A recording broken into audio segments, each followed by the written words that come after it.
Okay. நடைமுறை அல்லா சொத்து நடைமுறை சொத்துல பதிகிறது. நடைமுறை மற்றும் நடைமுறை அல்லா சொத்துன்னு பிரிச்சு, அதே மாதிரி பொறுப்பையும் நடைமுறை பொறுப்பு மற்றும் நடைமுறை அல்லா பொறுப்புன்னு பிரிச்சு பதிகிறது சரி. சொத்துக்கள்.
சரி பார்ப்போம். திருப்பி ஒரு ஸ்கிரீன் எல்லாருக்கும் ஓகே தான், எல்லா அழகா விளங்குது. சரி, திருப்பி ஒருக்கா பார்ப்போம். எல்லாருக்கும் நான் கொஞ்சம் எல்லாருக்கும் நான் பேசுறது கேட்குதான்றத ஒரு ஹேண்ட் ரைஸ் பண்ணிருக்கேன் பார்ப்போம்.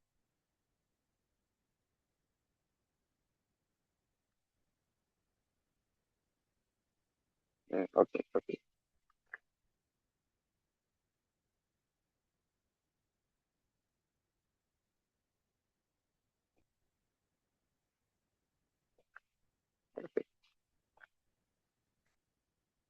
கிளாஸ்ல இருக்காக்களுக்கும் சொல்றேன்.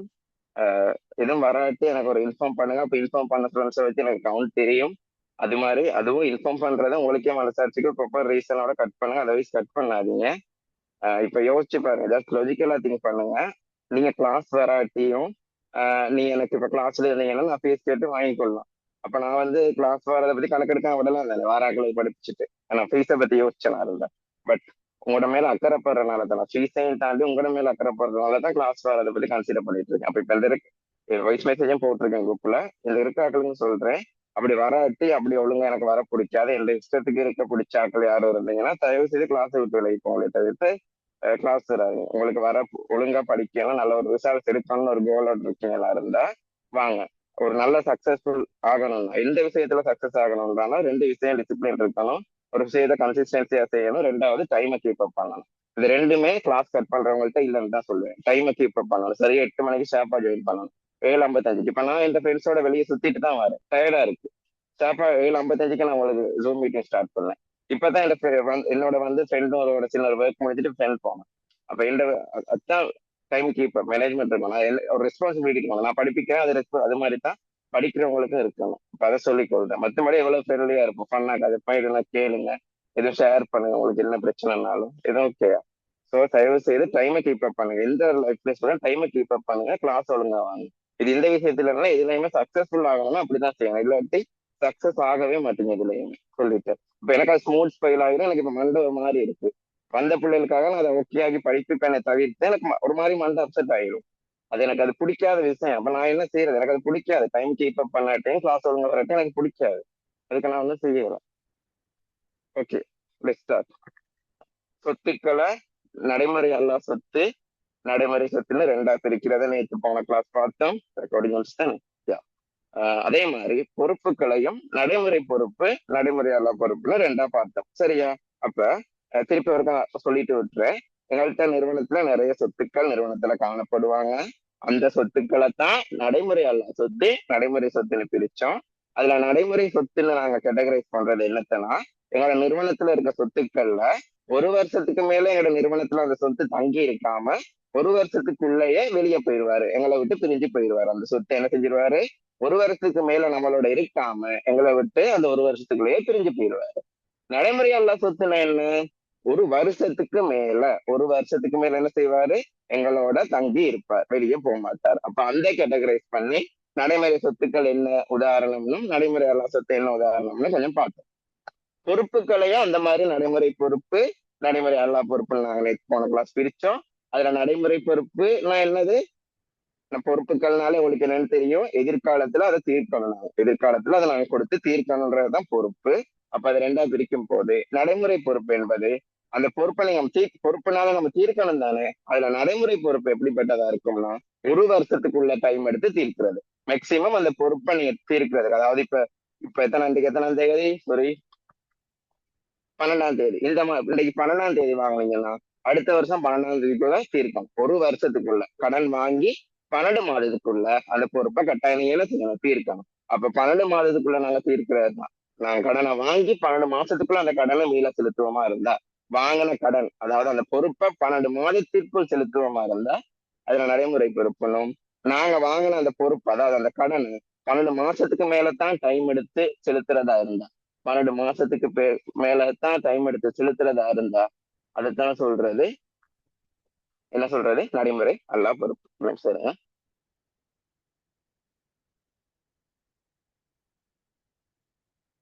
ஓகே. அது அந்த சின்ன வேற அக்கௌண்ட் நம்பர் கேட்குறீங்க, ஐ வில் அண்டர்ஸ்டாண்ட். உங்களுக்கு லேசான அக்கௌண்ட் நம்பர் கேட்குறீங்க, எனக்கு விளங்குது. பட் எனக்கு அந்த ஒரு அக்கௌண்ட் நம்பர் தான் இருக்கு கமர்ஷியல் பேங்க். இன்னொரு அக்கௌண்ட் இருக்குன்னா அதுவும் கமர்ஷியல் பேங்க் தான். கமர்ஷியல் பேங்க்லயே 4 அக்கௌண்ட் வச்சிருக்கலாம். நான் 2 அக்கௌண்ட் வச்சிருக்கேன். ஒன்று இந்த ஃபீஸ் ஹேண்ட்லிங்க்கு, இன்னொன்று கார்டு பேமெண்ட்ஸுக்காக. அதாவது கார்டு எந்த இடத்துலயுமே பயப்படாம எந்த ஒரு சொஃப்ட்வேர்லையும் சரி எந்த ஒரு சொப்புலையும் சரி சிம்பிளா கொடுத்துருவேன். ஏன்னா அந்த கார்டுலாம் நான் எந்த ஒரு அமௌண்ட்டுக்கு மேலேயும் வச்சிருக்க மாட்டேன். அப்ப பட் உங்களுக்கு நான் தந்திருக்க அக்கௌண்ட் நம்பர் அப்படி இல்லை. ஃபீஸ் வர்றது, எனக்கு ஏதாவது நான் ஏசிசிஏ ஃபீஸ் கட்ட இருந்த அமௌண்ட் ஃபங்க்ஷன் எல்லாம் அந்த அக்கௌண்ட்ல தான் நடக்கும். அப்ப தப்பி தவிர நிறைய ஸ்கேம் நடக்கிறனால அந்த அதை நான் அதுல இப்ப நான் யூஸ் பண்ற அக்கௌண்ட் கார்டு இல்லை. அப்ப நான் நிறைய அக்கௌண்ட் வச்சிருக்க அளவுக்கு நான் அவ்வளவு பொசிஷன் இல்லை. அப்போ ஒன்லி அந்த கமர்ஷியல் பேங்க் அக்கௌண்ட் தான் இருக்கு.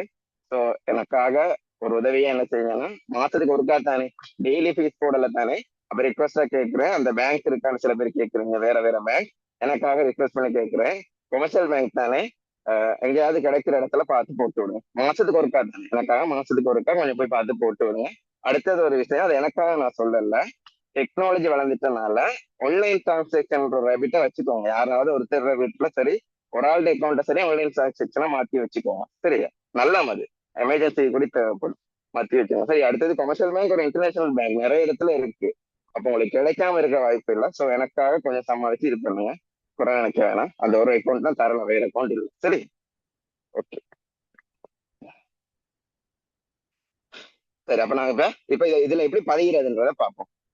உரிமையாளரால் 5 லட்சம் காசும் 8 லட்சம் மோட்டார் வாகனத்தையும் ஈடுபடுத்தினார். உரிமையாளரால் 5 லட்சம் காசும் 8 லட்சம் மோட்டார் வாகனத்தையும் ஈடுபடுத்தினார். சரியா?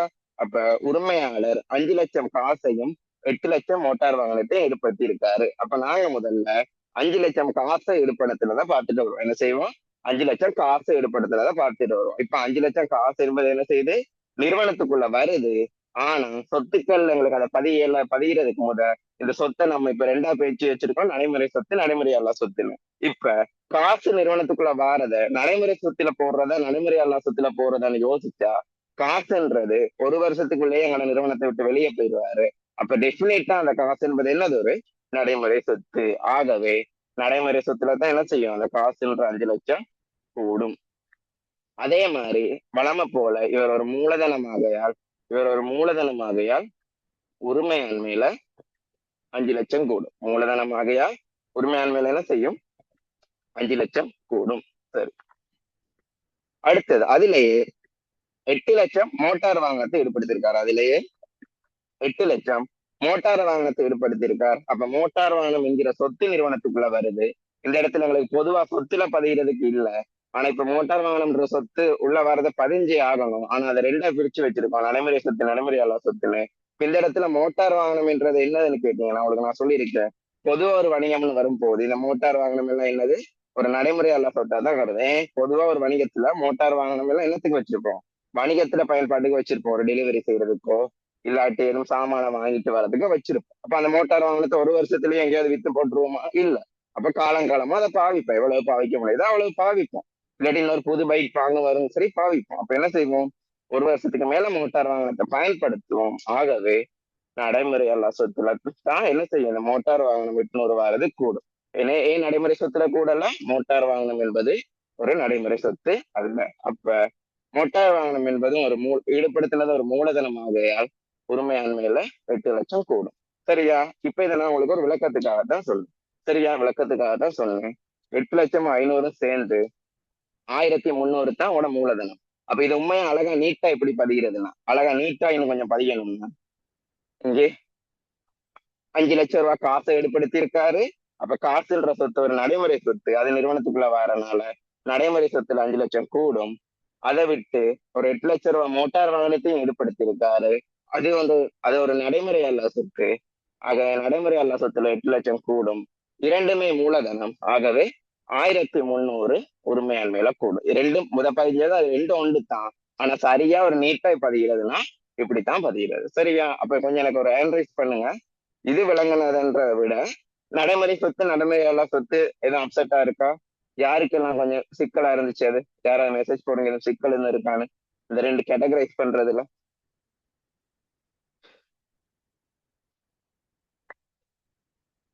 சரி நாங்க பாப்போமே. ஓகே, எதுவும் ஃபைனலா கேட்கிறேனே, முடிச்சுட்டு கேட்கிறேனே, சொல்லுங்க. எதுவும் பிரச்சனை பாப்பேன் யாரை போட்டுருக்கேன். ஓகே ஓகே, இதெல்லாம் நான் கேட்கிறேன். கடைசியா கேட்கிறேன், இதெல்லாம் சொல்லு. வணிக விஸ்தரிப்புக்காக 8 லட்சம் வங்கி கடனை பெற்றார். கொஞ்சம் பைனான்சியல் கூட எடுத்தா தயவு செய்து கொஞ்சம் இருங்க. நான் தான் ஃபீஸ் வாங்கி படிப்பிக்கிறேன். எனக்கு தான் அது நட்டம். அப்படி பார்த்தா உங்களுக்கு எந்த ஒரு நட்டமும் இல்லை. உங்களுக்காகத்தான் எடுக்கிறேன். தயவு செய்து இருங்க. இருக்கக்கூடிய ஆக்கள் இருங்க. வேற ஒரு கிளாஸ் இருந்தா அதை நான் சொல்லலாம். பைத்தியம் இல்லை அப்படி சொல்றது. 10 மணிக்கு பிறகு கிளாஸ் இருந்தா ஓகே. அதர்வைஸ் இருங்க, ஒரு 10-15 நிமிஷம் கூடி எடுக்கலாம். ஓகே. அப்ப வணிக விஸ்தரிப்புக்காக 8 லட்சம் வங்கி கடனை பெற்றார். வணிக விஸ்தரிப்புக்காக 8 லட்சம் வங்கி கடனை பெற்றாராம். அப்ப வங்கி கடன் காசு, வங்கி கடனை பெற்றா என்ன செய்யும்? நிறுவனத்துக்குள்ள காசு வரும். எங்களோட நிறுவனத்துக்குள்ள என்ன செய்யும்? காசு வரும். எவ்வளவு காசு வரும்? 8 லட்சம் ரூபாய் காசு வரும். அப்ப வணிகத்துக்குள்ள 8 லட்சம் ரூபாய் காசு வரும் போது 8 லட்சம் ரூபாய் சொத்து நிறுவனத்துக்குள்ள வருது. இப்ப இந்த காசுன்றது என்ன சொத்து வகையை சார்ந்தது? காசுன்றது 12 மாசத்துக்குள்ள வெளியே போற ஒரு விஷயம். அப்ப காசுன்றது என்ன சொத்து? நடைமுறை சொத்து. அப்ப காசு வரனால நடைமுறை சொத்துல தான் என்ன செய்யும்? 8 லட்சம் கூடும். நடைமுறை எல்லா சொத்துல கூடுமா? டெபினட்டா இல்லையே. காசுன்றது ஒரு நடைமுறை சொத்து. Okay okay. அடுத்தது, இந்த 8 லட்சம்ன்றது எப்படி இப்ப வந்துச்சு? வங்கி கடன் வாங்கினது மூலமா வந்துச்சு. 8 லட்சம் என்பது எப்படி வந்துச்சு? வங்கி கடன் மூலமா வாங்கினதான் வந்துச்சு. இந்த வங்கி கடன்ன்றது என்னது? ஒரு பொறுப்பு. எதிர்காலத்துல நான் அந்த காசை பேங்க்குக்கு கொடுத்தே ஆகணும். பேங்க்குக்கு கொடுத்தே ஆகணும். வங்கி கடனை நான் என்ன செய்யணும்? அது ஒரு பொறுப்பு. எதிர்காலத்துல அதை பேங்க்குக்கு கொடுத்தே ஆகணும். அப்ப இப்ப இந்த வங்கி கடன் என்கிற பொறுப்புல பதியணும்னா இந்த இடத்தை பொறுத்தவரையில எங்களுக்கு பொறுப்பு 2ஆக பிரிக்கப்பட்டு நடைமுறை பொறுப்பு, நடைமுறையாளர் பொறுப்புன்னு பிரிக்கப்பட்டிருக்கு. அப்ப இதுல பதிகிறதுக்கு முதல் அந்த வங்கி கடனை நாங்க எப்படி செலுத்துவோன்றதை தெரிஞ்சுக்கொள்ளணும். எவ்வளவு கால அவகாசம் எடுத்து செலுத்துவோம்னு தெரிஞ்சுக்கொள்ளணும். வங்கி கடன் என்பது உங்களுக்கே தெரியும், மாதம் மாதம் ஒரு தவணை கட்டணம் செலுத்தி நீண்ட கால அவகாசம் எடுத்து செலுத்துறது தான் எப்பயுமே ஆல்வேஸ் வங்கி கடன். நீண்ட கால அவகாசம் எடுத்து செலுத்துறது என்னது? ஆல்வேஸ் வங்கி கடன். நல்லா டைம் எடுத்து நாங்க என்ன செய்வோம்? வங்கி கடனை செலுத்திடுவோம். சரியா?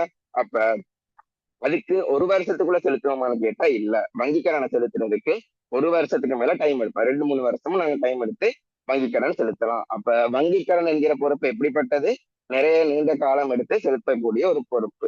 நாங்க இந்த பொறுப்பை எப்படி 2ஆ பிரிச்சோம்? நடைமுறை பொறுப்பை 1 இயருக்குள்ள, அதாவது 12 மாதத்துக்குள்ள செலுத்துறத நடைமுறை பொறுப்புனும், 12 மாசத்துக்கு மேல செலுத்துறத நடைமுறையாள பொறுப்புன்ற ஒரு கேட்டகரிக்குள்ளதான் நாங்க கொண்டு வந்தோம். ஆகவே வங்கி கடன் என்பது 12 மாசத்துக்கு மேலேயே நாங்க அழகா டைம் எடுத்து செலுத்துவோம். அப்ப அது எந்த பொறுப்பை கூட்டும்னு கேட்டீங்கன்னா நடைமுறை அல்ல பொறுப்பை தான் கூட்டும். நடைமுறை பொறுப்பு அல்ல. ஏன்? வங்கி கடன் என்பது நீண்ட கால அவகாசம் எடுத்து செலுத்துற பொறுப்பு ஆக. சரியா? ஓகே. 5 லட்சம் கிரயமான சரக்கிருப்புகளை உடன் காசுக்கு கொள்வனவு செய்தால், 5 லட்சம் கிரயமான சரக்கிருப்புகளை உடன் காசுக்கு கொள்வனவு செய்தார். சரியா? ஓகே. இப்ப 5 லட்சம் கிரயமான சரக்கு இருப்பு உடனே காசுக்கு கொள்வனவு செஞ்சனால நிறுவனத்துக்குள்ள 5 லட்சம் கிரயமான சரக்கு இருப்பு இப்ப நம்மளை நோக்கி வருது. வணிகத்துக்குள்ள கொள்வனவு செய்கிறோம். 5 லட்சம் கிரயமான சரக்கு இருப்பு நிறுவனத்துக்குள்ள வருது. சரக்கு இருப்பு என்பது என்னது? அதாவது சொத்து. சரக்கிருப்பு என்பது பொதுவா சொல்லப்போனா சொத்து. அப்ப சொத்து நிறுவனத்துக்குள்ள வருதுன்னா என்னோட சொத்து என்ன செய்யும்? அதிகரிக்கும். சொத்து நிறுவனத்துக்குள்ள வருதுன்னா என்ன செய்யும்? என்னோட சொத்து அதிகரிக்கும். அப்ப இந்த சொத்து அதிகரிக்குதுன்னா இதுல பதியணும். ஆனா சொத்தை ரெண்டா பிரிச்சிருக்கோம். அப்ப இந்த சரக்கிருப்பு என்பது எந்த வகையான சொத்து? நடைமுறை சொத்து. ஏன்? சரக்கிருப்ப 12 மாசத்துக்குள்ளேயே நம்ம வித்துருவோம்.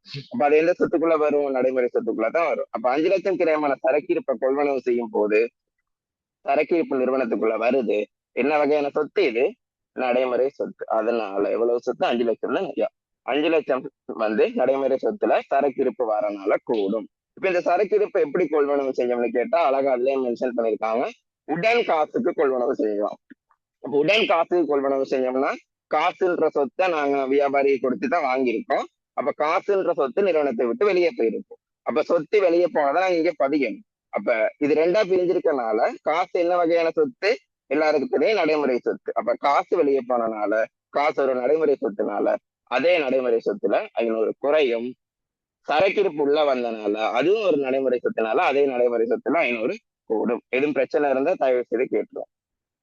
ஏன்னா இதுல ஒரு கணக்கு தான் செய்ய போறோம். அடுத்தடுத்து வரும்போது இந்த நடைமுறை சொத்து நடைமுறையாளர் சொத்துல ஒரு விளக்கத்தை உங்களுக்கு பெற்றுக் கொடுக்கறதுக்காக தான் சொன்னனே தவிர்த்து இதுக்கப்புறம் செய்யற கணக்கு தான் உங்களுக்கு ஃபைனல் எக்ஸாமுக்கு வர ஃபார்மட்ல இருக்கு.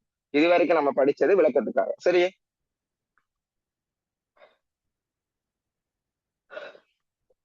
2 லட்சம் கிரயமான சரக்கிருப்புகளை 2 லட்சம் கிரயமான சரக்கிருப்புகளை 4 லட்சமிற்கு விமலனுக்கு கடன் விற்பனை. 2 லட்சம் கிரயமான சரக்கிருப்புகளை 4 லட்சமிற்கு விமலனுக்கு கடன் விற்பனை. என்ன செஞ்சிருக்கீங்க? நான் 4வது 2 லட்சம் கிரயமான சரக்கிருப்ப 2 லட்சம் கிரயமான சரக்கிருப்ப 4 லட்சத்துக்கு விமலனுக்கு விற்பனை செஞ்சிருக்கோம். அப்ப அந்த இடத்துல கடன் விற்பனை அவங்க மென்ஷன் பண்ணி இல்ல, மென்ஷன் பண்ணி இருக்காங்க. ஓகே,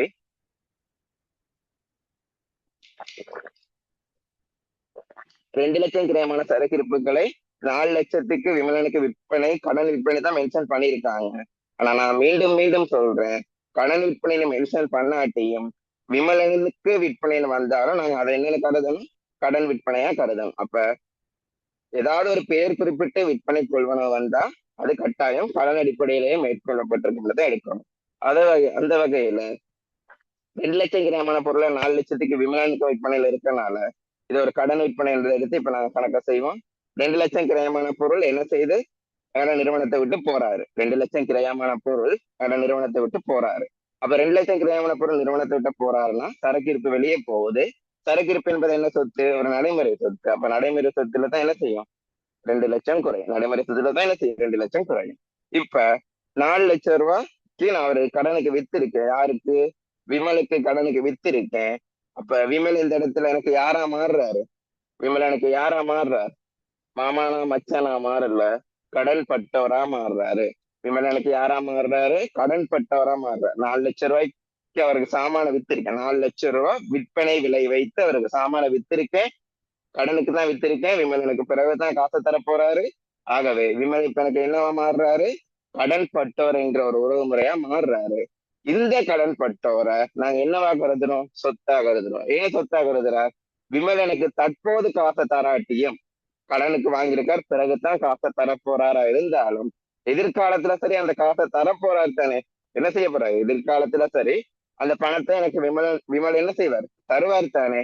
அப்ப எதிர்காலத்துல சரி கடன்பட்டவர் எனக்கு காசு தருகின்ற காரணத்தினால், எதிர்காலத்துல சரி கடன்பட்டவர் காசு தருவார் என்ற காரணத்தினால அது ஒரு சொத்தா கருதுறோம். இப்ப கடன்பட்டவர் ஒரு சொத்தா கருதுறதுனால கடன் விற்பனை இப்போது என்ன செய்யும்? அந்த கடன்பட்டவன்ற சொத்துல கூடும். இப்ப ஓகே, சொத்துல கூடுன்றது ஓகே. ஆனா இது எந்த சொத்துல பயிரன்னு கேட்டீங்கன்னா, கடன்பட்டவர்ன்றது 1 வருஷத்துக்குள்ளேயே அந்த கடனை நாங்க மீள பெற்றுக்கொள்வோம். கடன்பட்டவர்கிட்ட 1 வருஷத்துக்குள்ளேயே அந்த கடனை மீள பெற்றுக்கொள்வோம். ஆகவே அந்த கடன்பட்டவன்ற சொத்து 1 வருஷத்துக்குள்ளேயே இல்லாம போயிடும். ஆகவே கடன்பட்டவன்ற ஒரு சொத்தையும் நடைமுறை சொத்துல தான் கருதணும். அதனால 400ன்ற அந்த கடன்பட்டவர் சொத்து நடைமுறை சொத்தை கூட்டும். ஆகவே உரிமையாண்மையில லாபம் 2 லட்சம் உரிமையை கூட்டும்.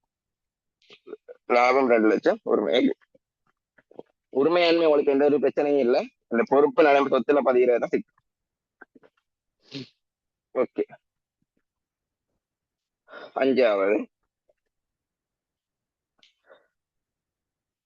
செலுத்திய மின்சார கட்டணம் 5000. செலுத்திய மின்சார கட்டணம் 5000 செலுத்திய மின்சார கட்டணம் எவ்வளவு? 5000. அப்ப மின்சார கட்டணம் செலுத்தும் போது காசு என்ற சொத்து நிறுவனத்தை விட்டு வெளியே போகும். அப்ப மின்சார அழகா சொல்லியிருக்கிறதுல செலுத்திய மின்சார கட்டணம் 5000. அப்ப உங்களுக்கு தெரியும் மின்சார கட்டணம் செலுத்தும் போது காசு என்ற சொத்து நிறுவனத்தை விட்டு வெளியே போகும். காசு என்ன சொத்து? நடைமுறை சொத்து. காசு என்ன சொத்து? நடைமுறை சொத்து. ஆகவே நடைமுறை சொத்துல 5000 குறையும் காசு வெளியே போறதுனால. மின்சார கட்டணம் என்பது என்னது? ஒரு செலவு. செலவு இப்ப என்ன செய்யும்? உரிமையை குறைக்கும். அதனால உரிமையில 5 குறையும். இந்த முதல் 5 ஓகேன்னு சொல்லுங்க பார்ப்போம். ஏன்னா புதுசான ஒரு ஃபார்மட்ல தான் விளங்கப்படுத்தினேன். ஹேண்ட் ரைஸ் பண்ணுங்க. ஓகே எல்லாரும்.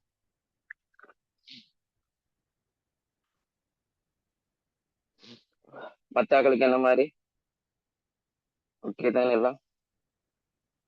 விளங்காட்டி எனக்கு ஒரு மெசேஜ் ஒன்று போட்டுருங்க. சொல்லுங்க ரிக்னஸ். கூப்பிட்டு இருக்கீங்க.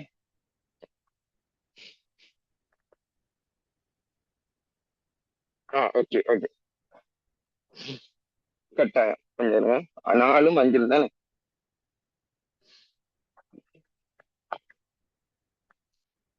4வது என்ன சமம்?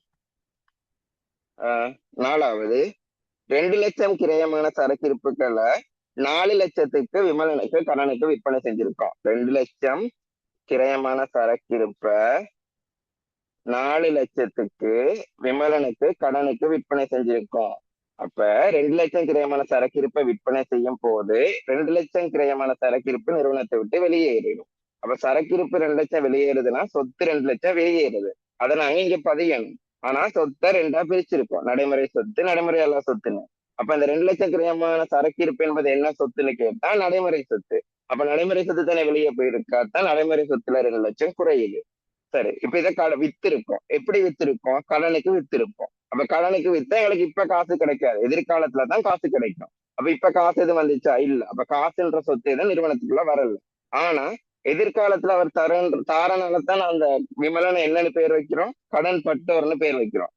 அவர் எதிர்காலத்துல தாரனாலதான் விமலனுக்கு நான் ஒரு பேர் வைக்கிறேன், கடன் பட்டோர் என்கிற பேர் வைக்கிறேன். சரியா? அவர் எதிர்காலத்துல தாரனாலதான் விமலனுக்கு நான் கடன் பட்டோர் என்கிற பேர் வைக்கிறேன். அப்ப அவர் எனக்கு இப்ப காசு தராட்டு எதிர்காலத்துல காசு தருவாரு. அப்ப அவர் எதிர்காலத்துல எனக்கு தருவாருன்றனால அந்த விமலன்ற அந்த கடன் பட்டோர் பெருமதி, அவர் எனக்கு எவ்வளவு தர இருக்கோ அந்த பெருமதி அப்படியே நான் ஒரு சொத்தா கருதுறோம். இப்ப எனக்கு அவர் எவ்வளவு தர இருக்கு? 4 லட்சம் தர இருக்கு. அப்ப அந்த 4 லட்சம் பெருமதியுடைய அந்த கடன் பட்டோரை நாங்க ஒரு சொத்தா கருதுறோம். அதனாலதான் நிறுவனத்துக்குள்ள எந்த ஒரு சொத்தும் வரல. அவர் எனக்கு காசு தர இருக்குத்தானே, அந்த தர இருக்கிறத நாங்க ஒரு சொத்தா கருதுறதுனால என்னோட சொத்து அதிகரிக்குது. கடன் பட்டோன்ற சொத்து அதிகரிக்கும், ஒரு இன்விசிபிளா அதிகரிக்குது. பட் இப்ப சொத்து அதிகரிக்கிறதுக்கு அந்த சொத்து 2 கேட்டகரியா மாறி போய் இருக்கு எங்களுக்கு ஃபார்மேட். அதுல கடன் பட்டோர் என்ன சொத்துன்னு சொல்லி தந்தேன்? கடன் பட்டோர் என்பது ஒரு நடைமுறை சொத்து. அதனாலதான் நடைமுறை சொத்துல 400 அதிகரிச்சிச்சு. அதை விட்டு 2 லட்சம் ரூபாய் பெறுமதியான பொருள் 4 லட்சத்துக்கு விற்கும் போது 2 லட்சம் லாபம் கிடைக்க பெறுறதுனால உரிமையில லாபம் கூட்டும். ஓகேயா? அது ஓவர். அடுத்தது 5வது கேட்டிருக்கீங்க. மின்சார கட்டணம் 5000 செலுத்தியது. இது சிம்பிள். சரியா? 5000 செலுத்தியது. மின்சார கட்டணம் 5000 செலுத்தி இருக்கீங்க. அப்ப மின்சார கட்டணம் செலுத்தினதுக்கு காசு 5000 வெளியே போயிருக்கும். காசு என்பது ஒரு நடைமுறை சொத்து. அப்ப நடைமுறை சொத்துல 5000 குறையும். மின்சார கட்டணம் என்பது ஒரு செலவு. செலவு எப்பயுமே என்ன செய்யும்? உரிமையை குறைக்கும். அதனால உரிமையில 5000 குறையும். ஓகே இப்ப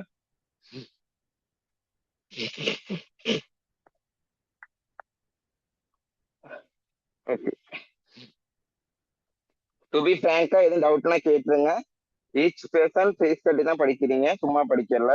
எல்லாரும் படிக்கத்தான் வந்திருக்கீங்க. நோ வரி. யாருன்னாலும் சரி.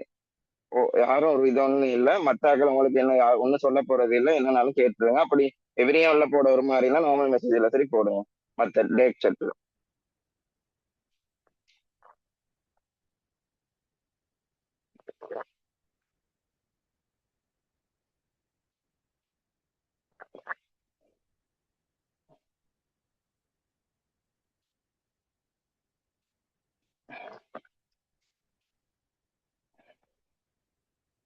ஆறாவது.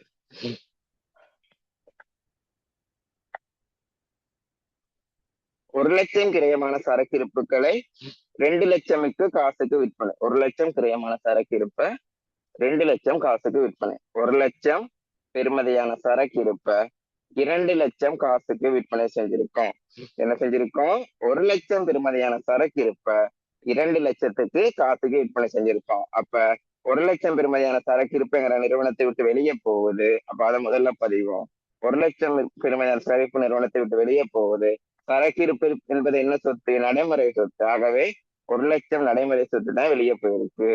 அதை நாங்க 2 லட்சம் காசுக்கு வச்சிருக்கோம். அப்ப 2 லட்சம் ரூபாய் காசு கட்டாய நிறுவனத்துக்குள்ள வருது. காசு என்பதும் என்ன சொத்து? நடைமுறை சொத்து. அதனால காசு நடைமுறை சொத்து 2 லட்சம் கூடும். 1 லட்சம் ரூபாய் சரக்கிருப்பு வெளியே போயிருக்கும். அப்ப சரக்கிருப்பும் நடைமுறை சொத்து. அதனால 1 லட்சம் சரக்கிருப்பு நடைமுறை சொத்துல குறையும். அதுக்கு எங்களுக்கு 2 லட்சம் காசு கிடைக்க பெற்றிருக்கும். காசும் நடைமுறை சொத்து. அப்ப நடைமுறை சொத்து 2 லட்சத்தால கூடும். இது மூலமா கிடைச்ச லாபம் தான் என்ன செய்யுங்கட? உரிமையை கூட்டும். இது மூலமா கிடைச்ச லாபம் தான் இதோட உரிமையை கூட்டும். சரி, அழிக்கிறேன், இல்ல கொலப்ஸ் ஆயிரும்.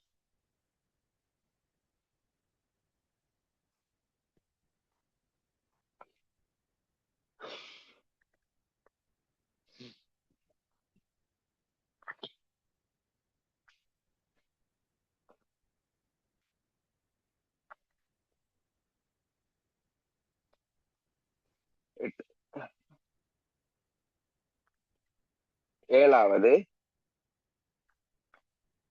50,000 கிரயமானதும் 50,000 கிரயமானதும் 1,20,000க்கு விற்பனை செய்யப்பட்டதுமான பண்டங்கள் விமலனால் திருப்பி அனுப்பப்பட்டதாம். உங்களுக்கு நான் சொல்லியிருந்தேன் அதாவது நாங்க வாடிக்கையாளர்களுக்கு விற்பனை செய்யும் போது அந்த வாடிக்கையாளர்களுக்கு விற்பனை செய்வது 2 விற்பனை காணப்படுது.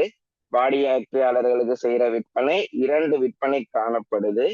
கடன் விற்பனை, வாடிக்கையாளர் விற்பனை செய்யறது என்ன காணப்படுது? 2 விற்பனை. ஒன்று கடன் விற்பனை, மற்றும் ஒன்று என்ன? காசு விற்பனை.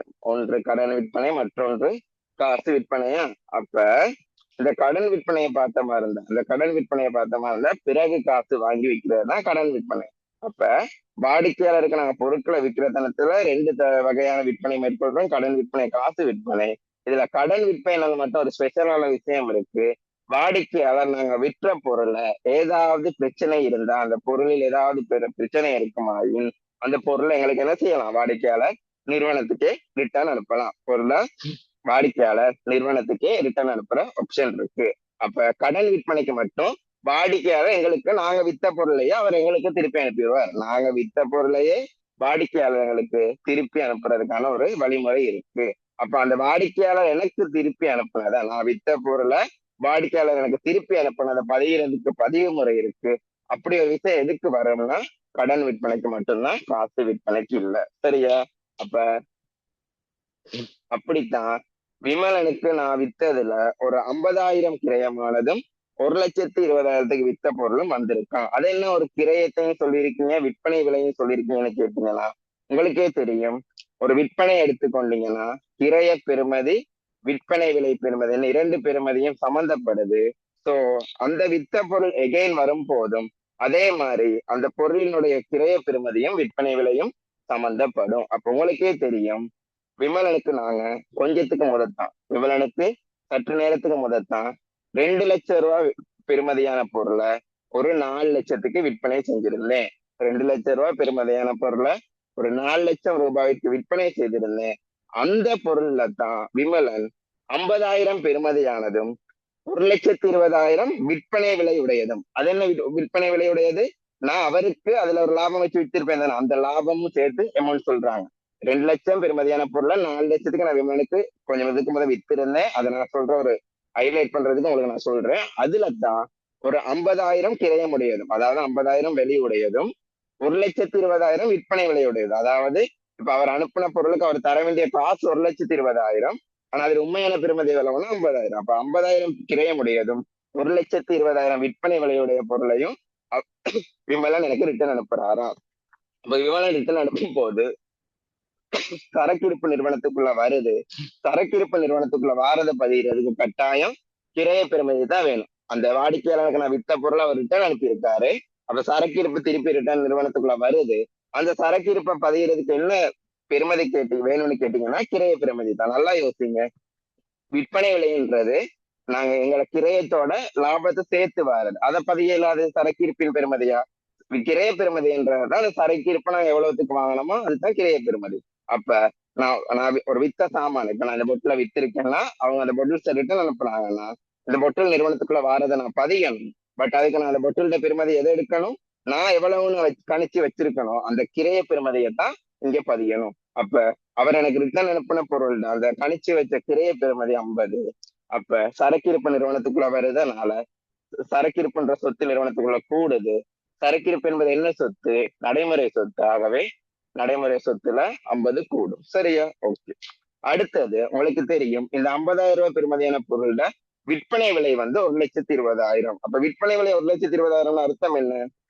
குறித்த வாடிக்கையாளர் எனக்கு ரிட்டர்ன் அனுப்பியிருக்காரு பொருள், அதுக்கு அவர் தர வேண்டிய விலை அழக விலைங்கும். குறித்த வாடிக்கையாளர் எனக்கு ரிட்டர்ன் அனுப்பி இருக்க பொருளுக்கு அவர் தர வேண்டிய விலை தான் அந்த 1,20,000. ஆகவே உங்களுக்கே தெரியும் இந்த ஒரு கடன் விற்பனை. அப்ப அவர் ரிட்டர்ன் அனுப்பின பொருளுக்கு ஒரு 1,20,000 அவர் ரிட்டர்ன் அனுப்பின பொருளுக்கு அவர் 1,20,000 விலை தரணும்னா இப்ப அந்த பொருளை அவர் ரிட்டர்ன் அனுப்பிட்டாரு தானே, அதை மென்ஷன் பண்ற அதை பதிகிறதுக்காகத்தான் அதை சொல்லியிருக்கான். அவர் ரிட்டர்ன் அனுப்பின பொருளுக்கு அவர் எனக்கு ரிட்டர்ன் அனுப்பின பொருளுக்கு அவர் தர வேண்டிய விலை 1,20,000. அதே சொல்லியிருக்காங்கன்னா அவர் இப்ப ரிட்டர்ன் அனுப்பிட்டாரு, அந்த விலைய தரமாட்டாரு. அவர் எனக்கு சாமான ரிட்டர்ன் அனுப்பிட்டாரு, அப்ப அந்த 1,20,000 தர மாட்டாரு. அப்ப கடன்பட்டவர் எனக்கு காசு தரமாட்டாருன்னா கடன்பட்டவன்ற சொத்து என்ன செய்யும்? குறையும். கடன்பட்ட என்பது ஒரு நடைமுறை சொத்து. அதனால நடைமுறை சொத்துல தான் அந்த 1,20,000 குறையும். சரியா? அடுத்தத பாருங்க. 50,000 பெருமதியானத 1,20,000க்கு விற்றோம். அதுல எங்களுக்கு 70,000 லாபம் காணப்படுது. அதுல எங்களுக்கு 70,000 லாபம் காணப்படுது. லாபம் வந்து எங்களுக்கு கிடைக்கும் போது உரிமை கூடும். இப்ப சாமானும் ரிட்டர்ன் வந்துட்டு கடன்பட்டவரும் காசு தர மாட்டார். அப்ப இந்த லாபம் மட்டும் இருக்குமா? இல்ல. அப்ப எங்களுக்கு விற்பனை செய்யும் போது லாபம் வந்துச்சு. இப்ப பொருளை ரிட்டர்ன் அனுப்பும் போது அந்த ரிட்டர்ன் அனுப்புன பெர்டிகுலர் பொருளுக்கு மட்டும் லாபம் இல்லாம போகுது. அந்த ரிட்டர்ன் அனுப்புன பெர்டிகுலர் பொருளுக்கான லாபம் மட்டும்தான் பார்த்தோம் 70,000. அது எங்களை உரிமையை இல்லாமக்கி விட்டுரும், குறைச்சிடும். லாபம் குறைஞ்சே இல்லாம போயிடும். இது எல்லாருக்கும் கிறிஸ்டல் கிளியரான எனக்கு ஒரு கன்ஃபார்ம் பண்ணுங்க. திரும்ப யாருக்கும் ஒரு பிரச்சனையும் இல்லையே? இருந்தா டக்குனு இப்பயே மெசேஜ் போட்டுருங்க.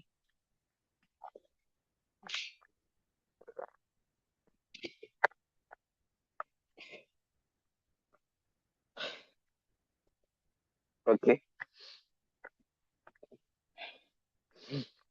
8வது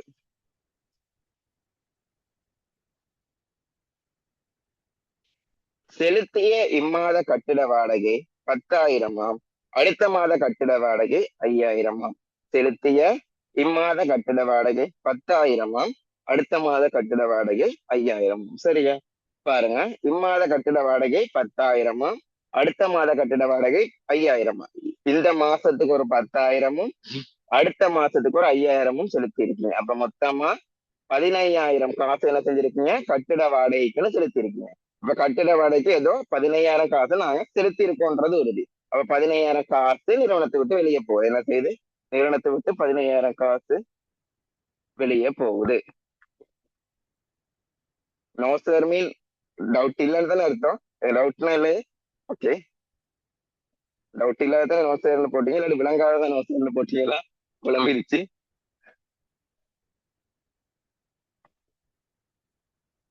டவுட்னா டவுட். ஓகே ஓகே, இன்னொரு கன்ஃபியூஷன் ஆயிருக்கும். சரி, அப்ப என்ன சொல்லிட்டு இருந்தேன்?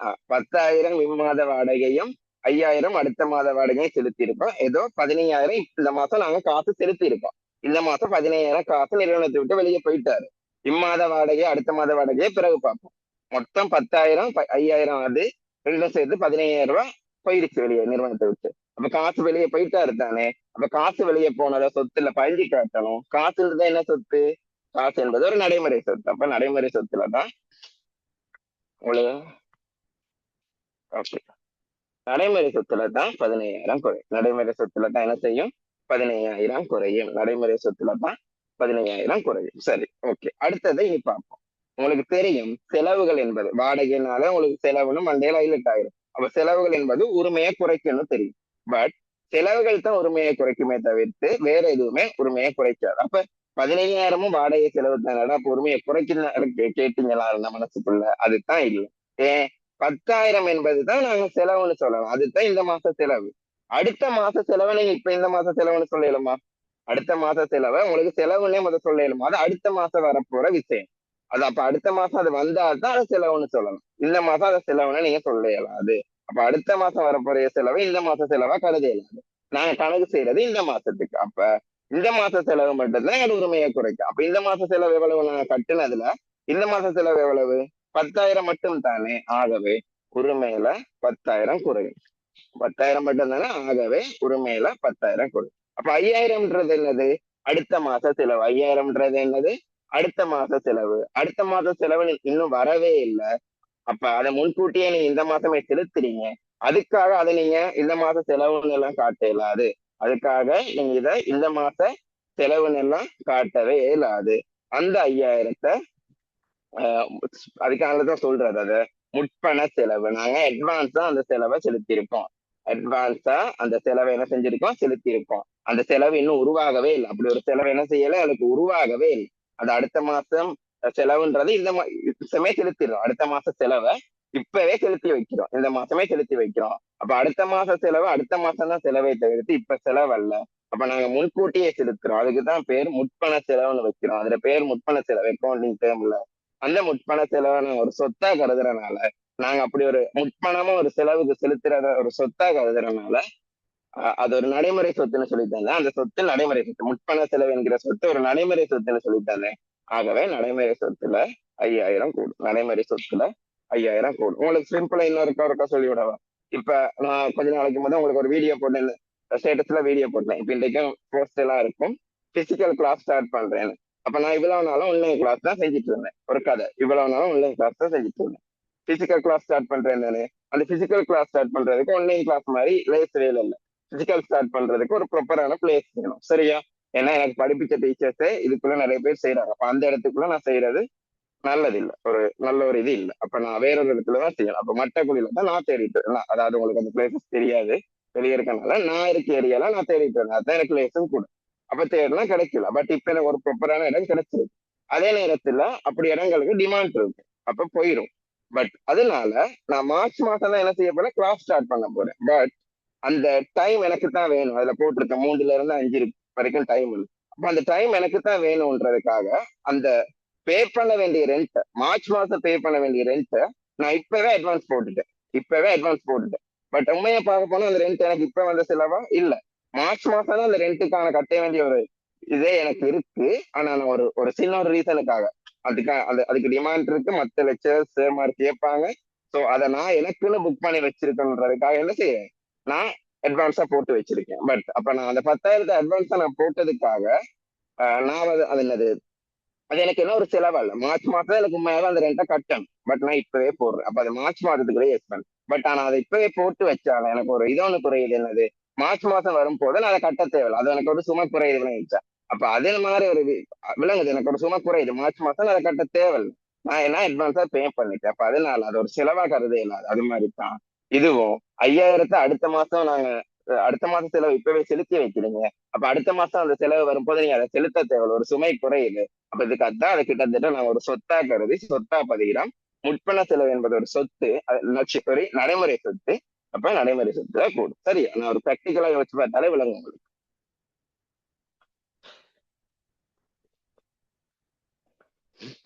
9வது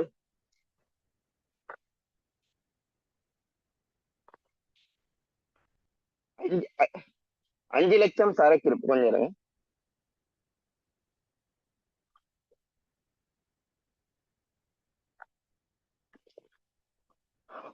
5 லட்சம் சரக்கு இருப்புகள் அமதனிடம் கடன் கொள்வனவு. 5 லட்சம் சரக்கு இருப்புகள் அமதனிடம் நிதியை ஏதோ போட்டிருக்கான்.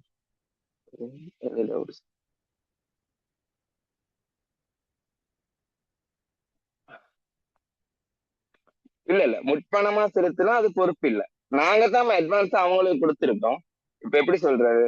இப்ப நான் உங்களுக்கு ஒரு கதை சொன்னேன். 10,000 மார்ச் மாசத்துக்கு கட்ட வேண்டியது இருந்தா நான் இப்பவே கட்டி வச்சிருக்கேன். அந்த இதை புக் பண்ணி வைக்கிறதுக்காக இப்பவே கட்டி வச்சிருக்கேன்னா அவங்க தான் எனக்கு அந்த காசை தரணும். இல்லாட்டி ரெண்டுக்கு அந்த இடத்த தரணும். அவங்களுக்கு தான் அது பொறுப்பு. நான் கொடுத்தேன். ஒரு ஆளுக்கு அவங்களுக்கு தான் அது பொறுப்பே தவிர்த்து எனக்கு அல்ல. எனக்கு அது ஒரு சொத்து மாதிரி. நான் இப்ப அவங்கள்ட்ட காசை எந்த காசை நான் அவங்கள்ட்ட கொடுத்து வச்சிருக்கேன். அது எனக்கு ஒரு சொத்து மாதிரி. காசு என்னடா இல்லையே தவிர்த்து அது சொத்து மாதிரி. ஓகே, நீங்க சுவர் தானே, விளங்கிட்டு தானே?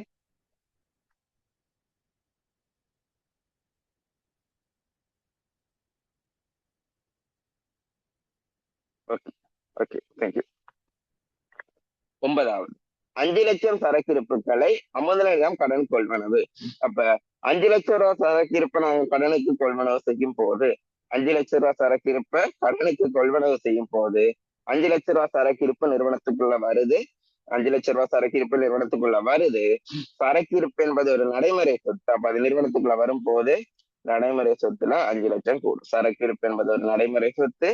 அப்ப அது நிறுவனத்துக்குள்ள வரும்போது சரக்கிருப்புல நடைமுறை சொத்துல 5,00,000 கூடும். பட் இத காசுக்கா கொள்வனவு செஞ்சோம், நிறுவனத்தை விட்டு ஏதாவது ஒரு காசு போறது கேட்டீங்கன்னா, காசுக்கு கொள்வனவு செய்யல, கடன் கொள்வனவு செஞ்சிருக்கோம். யார்கிட்ட? அமுதன்ட்ட ஒரு ஆள்கிட்ட கடனுக்கு கொள்வனவு செஞ்சிருக்கோம். அப்ப அமுதன் ஒரு ஆள்கிட்ட கடனுக்கு கொள்வனவு செய்யற பட்சத்துல அமுதன் எனக்கு இப்ப ஒரு ஆளா மாறுறாரு, அவரோட அந்த உறவு முறையா மாறுறாரு, கடன் கொடுத்தார், அதாவது அவர் எனக்கு கடனுக்கு சாமான தந்திருக்கார். அப்ப அமுதனுக்கு நான் 5,00,000 கடனை எதிர்காலத்துல செலுத்தணும். அமுதனுக்கு குறித்த 5,00,000 கடனை நான் எதிர்காலத்துல செலுத்தணும்.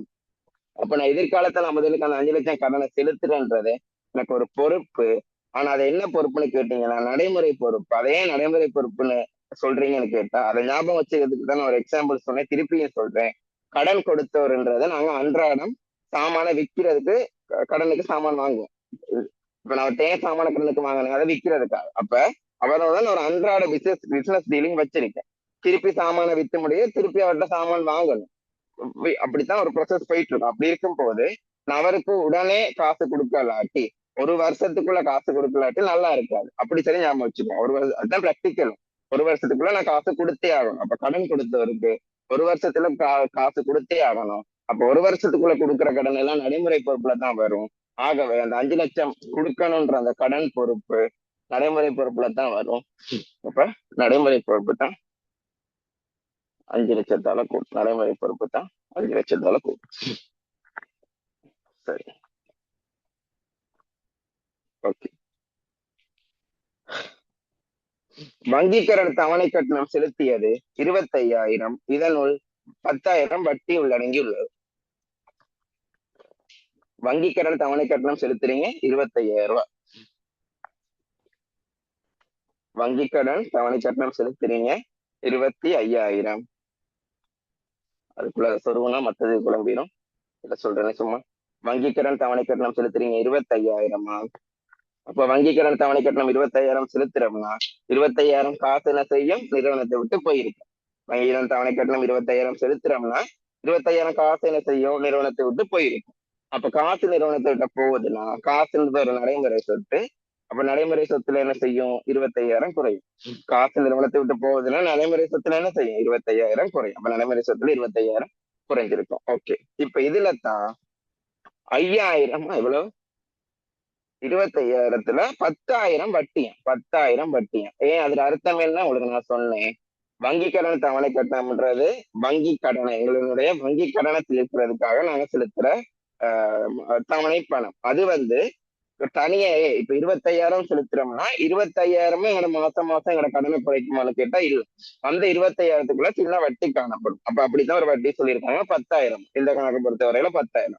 அப்ப 25,000த்துக்குள்ள 10,000 வட்டி காணப்படுதுன்னா 15,000 தான் அந்த கடன் தொகை, அதாவது எங்களோட கடனை தீர்க்கிற தொகை. அப்ப 25,000 மாசம் செலுத்துவீங்க. ஆனா ஆக்சுவலா எங்களோட கடன்ல மாசம் மாசம் குறையிறது என்னது? 15,000. நம்ம மாசம் மாசம் செலுத்துறது 25,000 இருக்கும். ஆனா என்னோட கடனை குறைச்சிட்டு வர்றது என்னது? 15,000 தான் இருக்கும். என்னத்தினால? இப்படி வட்டி காணப்படுறதுனால. இந்த கணக்குல 10,000 வட்டி காணப்படுறதுனால 15,000 தான் என்னோட கடனை குறைக்க போகுது. அப்ப அது எப்படி பதிகிறேன்னு கேட்டா, அந்த 10,000 வட்டின்றது என்னது? அது ஒரு செலவுன்னு சொன்னேன். அப்ப செலவு எப்ப என்ன செய்யும்? உரிமையை குறைக்கும். அப்ப வட்டியால உரிமை குறையுது. 15,000 நான் என்னன்னு சொன்னேன்? எங்களோட கடனை குறைப்பார்னு சொன்னேன். கடனை குறைப்பார். வங்கி கடனை என்ன பொறுப்பா கருதணும்? நடைமுறை அல்லா பொறுப்பா கருதணும். அப்ப வங்கி கடன் குறையும் போது எந்த பொறுப்பு குறையும்? நடைமுறை அல்லா பொறுப்பு தானே குறையும். இப்ப வங்கி கடன் இப்ப நீங்க 25,000 செலுத்தினதுனால 25,000த்துல 10,000 வட்டி போக 15,000 உங்களோட கடன்ல குறைய போகுது. என்ன கடன்? வங்கி கடன். வங்கி கடன் என்ன பொறுப்பாக கருதணும்? நடைமுறை அல்லா பொறுப்பாகவே நடைமுறை அல்ல பொறுப்புல 15,000 குறையும். சரியா? 11வது, ரமணிடம் இருந்து 5 லட்சம் காசினை பெற்றார். இது அடுத்த மாத விற்பனை முற்பணமாகும். ரமணன் ஒருத்தர்கிட்ட 50,000 காசை வாங்குறீங்க, என்னத்துக்கு? அடுத்த மாசத்துக்கு விற்பனை முற்பணமா? சரியா? இப்ப உங்கள்ட்ட இதை சரி சொல்றேன், விளைவிக்கோங்க. இப்ப ஒரு விஷயம் சிம்பிளா சொல்றேன். இப்ப இதை உங்களுக்கு சொல்லும் போது சொல்றேன். எல்லாரும் என்கிட்ட அட்வர்டைஸ் போட்டோம்னா கிளாஸுக்கு ரெஜிஸ்டர் பண்ண வந்தீங்க. நான் உங்களுக்கு சொல்லியிருந்தேன், உங்களோட ரெஜிஸ்ட்ரேஷன் கன்ஃபார்ம் பண்றதுக்கு நான் உங்களுக்கு நம்பி உங்களுக்கு நான் டிப்ஸ் அனுப்பணும்னா ஏன்னா திருப்பி ரிட்டர்ன் ஆன எனக்கு கரைச்சல் அதனால அனுப்பணும்னு நான் சொல்லியிருந்தேன். பெரிய அமௌண்ட் இல்லை, ஜஸ்ட் 200 மட்டும் எனக்கு ரெஜிஸ்ட்ரேஷன் பேமெண்ட் வந்து கட்டுங்கன்னு சொல்லியிருந்தேன். அப்ப நீங்க அதெல்லாம் கட்டுனீங்க. ஆனா நான் உங்களுக்கு நான் கிளாஸ் எடுத்தேனா? இல்ல, கிளாஸ் எடுக்கவே இல்லை. ஜஸ்ட் என்கிட்ட வந்து ரெஜிஸ்டர் ஆகுறதுக்கு 200 ரெஜிஸ்ட்ரேஷன் பேமெண்ட் வாங்கணும். அப்ப கிளாஸ் எடுக்கவே இல்லை, ஒண்ணுமே ஒரு உழைப்பையும் நான் பெறல. உங்களுக்கு ஒரு ஒன்னையும் நான் ப்ரொவைடே பண்ணல. ஆனா அதை ப்ரொவைட் பண்ண முதல் ஒரு ரெஜிஸ்ட்ரேஷனுக்காக நான் என்ன செஞ்சேன், 200 வாங்கினேன் தானே. அப்ப உங்களுக்கு அந்த டியூட்ஸ் எல்லாம் அனுப்பி நீங்க அதை ரெஜிஸ்டர் பண்றதுக்காக நீங்க எனக்கு ஃபீஸ் கட்டாட்டியும் அதுக்கு முதவே நீங்க ரெஜிஸ்டர் பண்ணிட்டீங்க தானே, 200 பே பண்ணி. சோ தட் நான் ஒரு கிளாஸை ஸ்டார்ட் பண்ணணும். அந்த கிளாஸை ஸ்டார்ட் பண்ணணுன்றது எனக்கு என்ன, அது ஒரு பொறுப்புன்னு உங்களுக்கு ஒரு ஃபீல் ஆகுதா? சும்மா ப்ராக்டிக்கலா யோசிச்சு பாருங்க.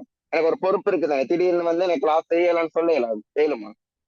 என்னை நம்பி நான் ஒரு ரெஜிஸ்ட்ரேஷன் பண்ணி 200 போட்டுட்டீங்க. அப்ப என்னைய நம்பி தான் இருக்கீங்க. இவர்கிட்ட இனி கிளாஸ் போகல, வேற கிளாஸ் போக தேவைன்னு இருக்கு. அப்ப நான் ஒரு பொறுப்புல இப்ப உருவாகி இருக்கேன். நீங்க சும்மா வாயால சொல்லியிருந்தா நான் சொல்லலாம், நீங்க வாயால தானே சொன்னீங்க, எனக்கு ஷுவர் இல்லாத மாதிரி இருந்துச்சு, அப்ப நான் கிளாஸ் ஸ்டார்ட் பண்ணுவேன். பட் அப்படி சொல்லல. எல்லாரும் 200 பே பண்ணீங்க. அதையும் தாண்டி அதை மட்டும் வச்சுக்கணும், எழுதி குழம்பு. அப்ப 200 பே பண்ணி ரெஜிஸ்டர் பண்ணி, அப்ப எனக்கு என்னது, ஒரு பொறுப்புல நான் நிக்கிறேன். நான் உங்கள்ட்ட கிளாஸே எடுக்கல, ஆனா நீங்க எனக்கு அட்வான்ஸா காசு கொடுத்து கிட்டத்தட்ட என்னை புக் பண்ண மாதிரி, நீ எனக்கு தான் படிப்பிச்சாங்கன்னு புக் பண்ண மாதிரி தான், ஒருத்தரும் புக் பண்ண மாதிரி தான். அப்ப அதை என்னது, எனக்கு ஒரு பொறுப்பு. படிப்பிக்கும் போதவே காசு அட்வான்ஸா வாங்கிட்டு, அப்ப அதற்கு என்னது, ஒரு பொறுப்பு. அப்ப இப்ப அந்த மைண்ட் செட்ல தக்க இதை பாருங்க. ரமணன்ட்ட 50,000 காசை வாங்குறோம், அடுத்த மாசத்துக்கு விற்பனை முற்பணமாகும்.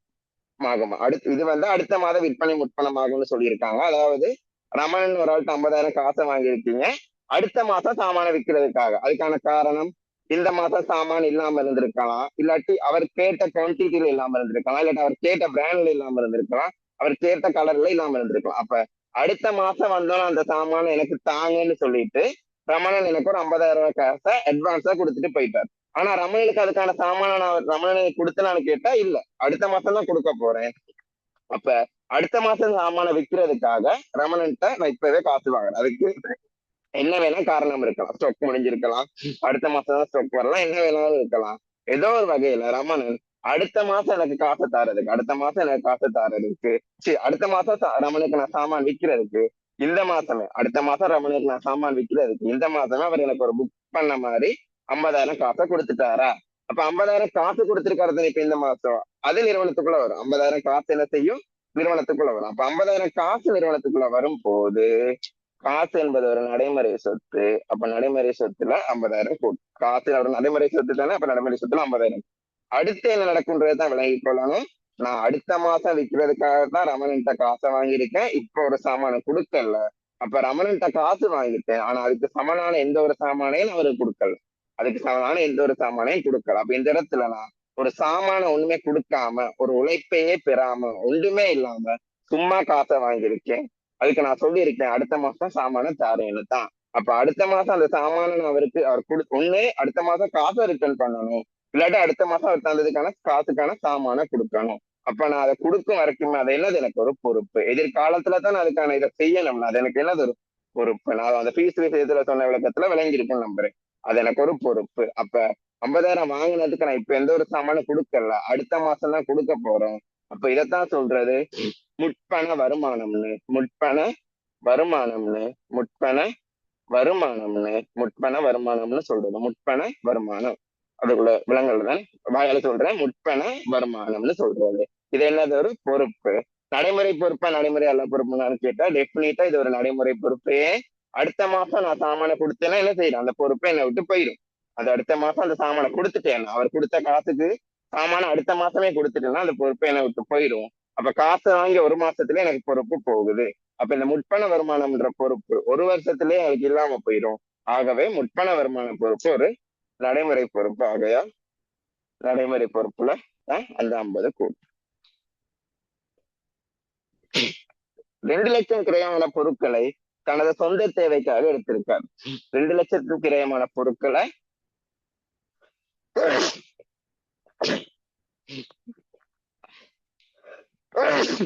சாரி சாரி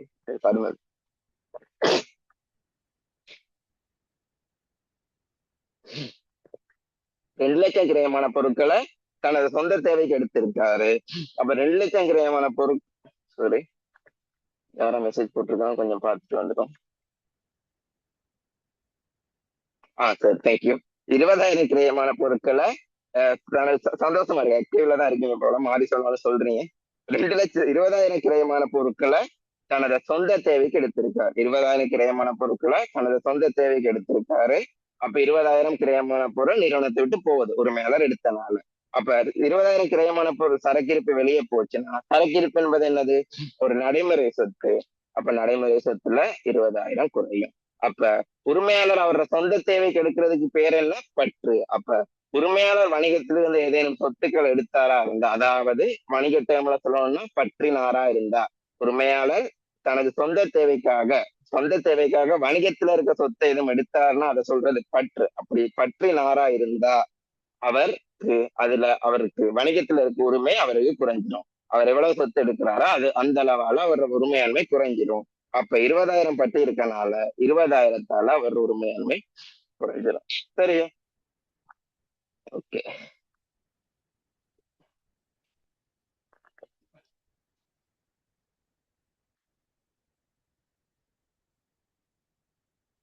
பதிமூன்றாவது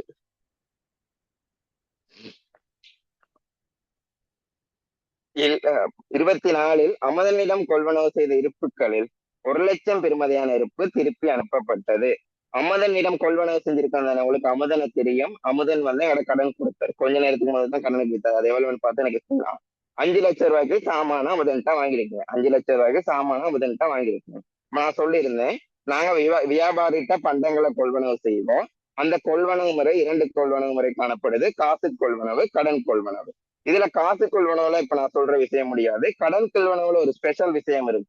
காசு கொள்வனவை விட்டு கடன் கொள்வனவுல மேலதிகமான ஒரு விஷயம் இருக்கு.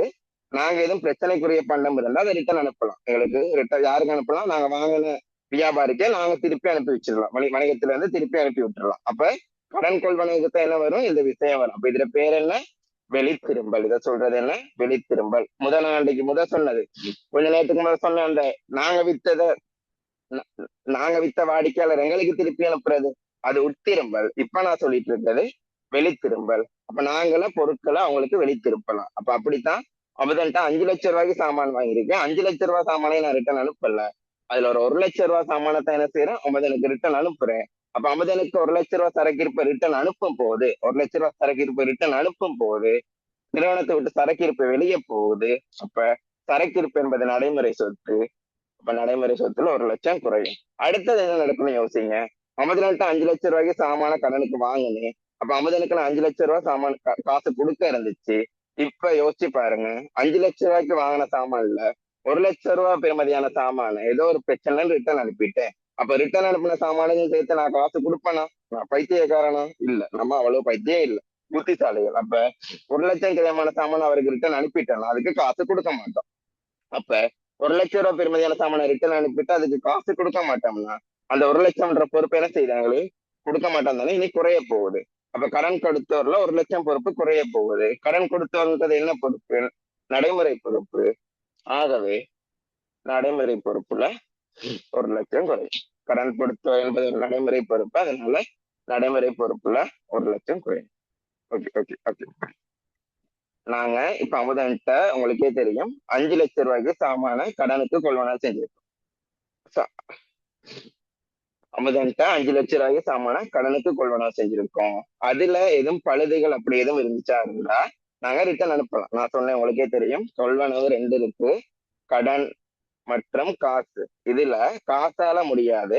கடன் கொள்வனவு மேற்கொண்ட ஆக்கள்கிட்ட மட்டும், கடன் கொள்வனவு மேற்கொண்டிருப்ப வியாபாரிகள், அந்த வியாபாரிகளுக்கு மட்டும் என்னோட பண்டங்கள் எதுவும் பிரச்சனை இருந்தா அந்த வாங்கின வியாபாரிகளுக்கு ரிட்டர்ன் அனுப்பலாம். அதுதான் இந்த வெளித்திரும்பல்ன்ற விஷயம். சரியா? வெளித்திரும்பல்ன்ற விஷயம். அப்ப அப்படித்தான் அமுதன்ட்ட ஒரு 5,00,000 ரூபாய்க்கு சாமான கடனுக்கு கொள்வனவு செஞ்சிருக்கோம். அதுல ஒரு லட்சம் பெறுமதியான சாமான் ஏதோ பிரச்சனை இருந்திருக்கு போல. அப்ப அந்த அமுதன்ற நபருக்கே நான் ரிட்டர்ன் அனுப்ப போறேன். அமுதன்ற நபருக்கே ரிட்டர்ன் அனுப்ப போறேன். அப்ப அமுதனுக்கே 1,00,000 பொருள் நான் ரிட்டர்ன் அனுப்புறேன்னா நிறுவனத்தை விட்டு 1,00,000 பொருள் வெளியேறுது. அப்ப சரக்கிருப்பு வெளியேறுதுன்னா நடைமுறை சொத்து தானே சரக்கிருப்பு. அப்ப நடைமுறை சொத்துல 1,00,000 குறையும். அடுத்தது என்ன பதிவுன்னு கேட்டீங்கன்னா, உங்களுக்கே தெரியும், அமுதன்ட்ட நான் 5,00,000 ரூபாய்க்கு சாமான வாங்கும் போது நான் அமுதனுக்கு 5,00,000 கொடுக்க இருக்குன்ற ஒரு கடற்பாடுல இருக்கு, ஒரு பொறுப்புல இருந்தேன். பட் இப்ப 5,00,000 ரூபாய்க்கு வாங்கின சாமான்ல 5,00,000 ரூபாய்க்கு வாங்கின சாமான்ல 1,00,000 ரூபாய் சாமான அமுதனுக்கே திருப்பி அனுப்பிட்டேன்னா இந்த 1,00,000 ரூபாய் சாமானுக்கான காசை நான் அமுதனுக்கு கொடுக்கணுமா? இல்ல. அப்ப 1,00,000 பெருமதியான சாமான நான் காசா கொடுக்காட்டியும் சாமானாவே என்ன செஞ்சுட்டேன், ஏதோ பிரச்சனைன்னு திருப்பி அனுப்பிட்டேன். அப்ப 1,00,000 ரூபாய் சாமான நான் அவருக்கு திருப்பி அனுப்பினதுனால இந்த சாமானுக்கான திருப்பி அனுப்பின சாமானுக்கான காசை மட்டும் கொடுக்க தேவையில்லை. அது கொடுக்க தேவையில்லாதனால கடன் கொடுத்தோர் பொறுப்பு குறையுது. அது ஒரு நடைமுறை பொறுப்புனால 1,00,000 பொறுப்பு குறையுது. கொஞ்சம் இன்டீரியல பாருங்க. அப்ப 5,00,000 ரூபாய்க்கு சாமான வாங்கினேன், அதுல 1,00,000 ரூபாய் பொருளை அனுப்பிட்டனால அதுக்கான காசை நான் அவருக்கு கொடுக்க மாட்டேன். அப்ப அதை நாங்க குறையுமா இருந்தா நான் அவருக்கு எவ்வளவு இன்னும் கொடுக்க இருக்கு, 4,00,000 தான் கொடுக்க இருக்கு. விளங்குங்க. அதனாலதான் பொறுப்புல 1,00,000 மட்டும் குறையுது. விளங்கிட்டா? விளையாட்டி சொல்லிடுங்க, பிரச்சனை இல்லை. கடைசியை சரி ரிப்பீட் பண்ணுவேன் முடிச்சு விட்டுட்டு. விளங்காட்டி விலங்கலன்னு மென்ஷன் பண்ணி போட்டுருங்க, பரவாயில்ல. மூணாவது சொல்றது ஒரு இஷ்யூ இல்லை. நான் எல்லாத்தையும் சொல்லி விட்டு சரி சொல்லுவேன். விளங்கிட்டா இருக்கிறார் என்ன மாதிரி? Okay, once more please. கொஞ்சம் இருங்க, இதை முடிச்சுட்டு நான் உங்களுக்கு கிளியரா சொல்றேன். 1 மினிட் தாங்களே. 14வது கோவிச்சுக்கொள்ளாதீங்க, கொஞ்சம் இருங்க வரேன். 14வதையும் 15வதையும் முடிச்சுட்டு விலங்கினாக்கள் மற்ற கணக்கு செஞ்சுட்டு இருக்கட்டும். அழகா 13வது சொல்றேன், கொஞ்சம் இருங்க. சரி, அமுதனுக்கு செலுத்த வேண்டிய கடன் 4,00,000 தீர்ப்பதற்காக அமுதனுக்கு செலுத்த வேண்டிய 2வது கனெக்ட் ஆகுது அதோட. அப்ப முதலாவது சொல்லி ஆகணும் விளக்கத்துக்கு. கொஞ்சம் இருங்க, அழகா பாருங்கம்மா. அமுதன்றவர் எங்களுக்கு சாமான கடனுக்கு தந்தவர். கொஞ்சம் இது பாருங்க, இங்க அமுதன் அமுதன் இந்த டேட் வருது இல்லை, சரி உங்களுக்கு சொல்றதுக்கு. 9வது கொடுக்கல் வாங்கல் பாருங்க. 16ஆம் தேதி 1ஆம் மாசம் 5,00,000 ரூபாய்க்கு சாமான கடனுக்கு தந்தவர் தான் அந்த அமுதன். 5,00,000 ரூபாய்க்கு 5,00,000 ரூபாய்க்கு சாமான நிறுவனத்துக்கு கடனுக்கு தந்தவர் தான் அமுதன். 5,00,000 ரூபாய்க்கு சாமான நிறுவனத்துக்கு கடனுக்கு தந்தவர் தான் யாரு? அமுதன். அப்ப நான் 5,00,000 ரூபாய் அமுதனுக்கு கொடுக்க இருந்துச்சு. இப்படித்தான் கதை இருந்துச்சு.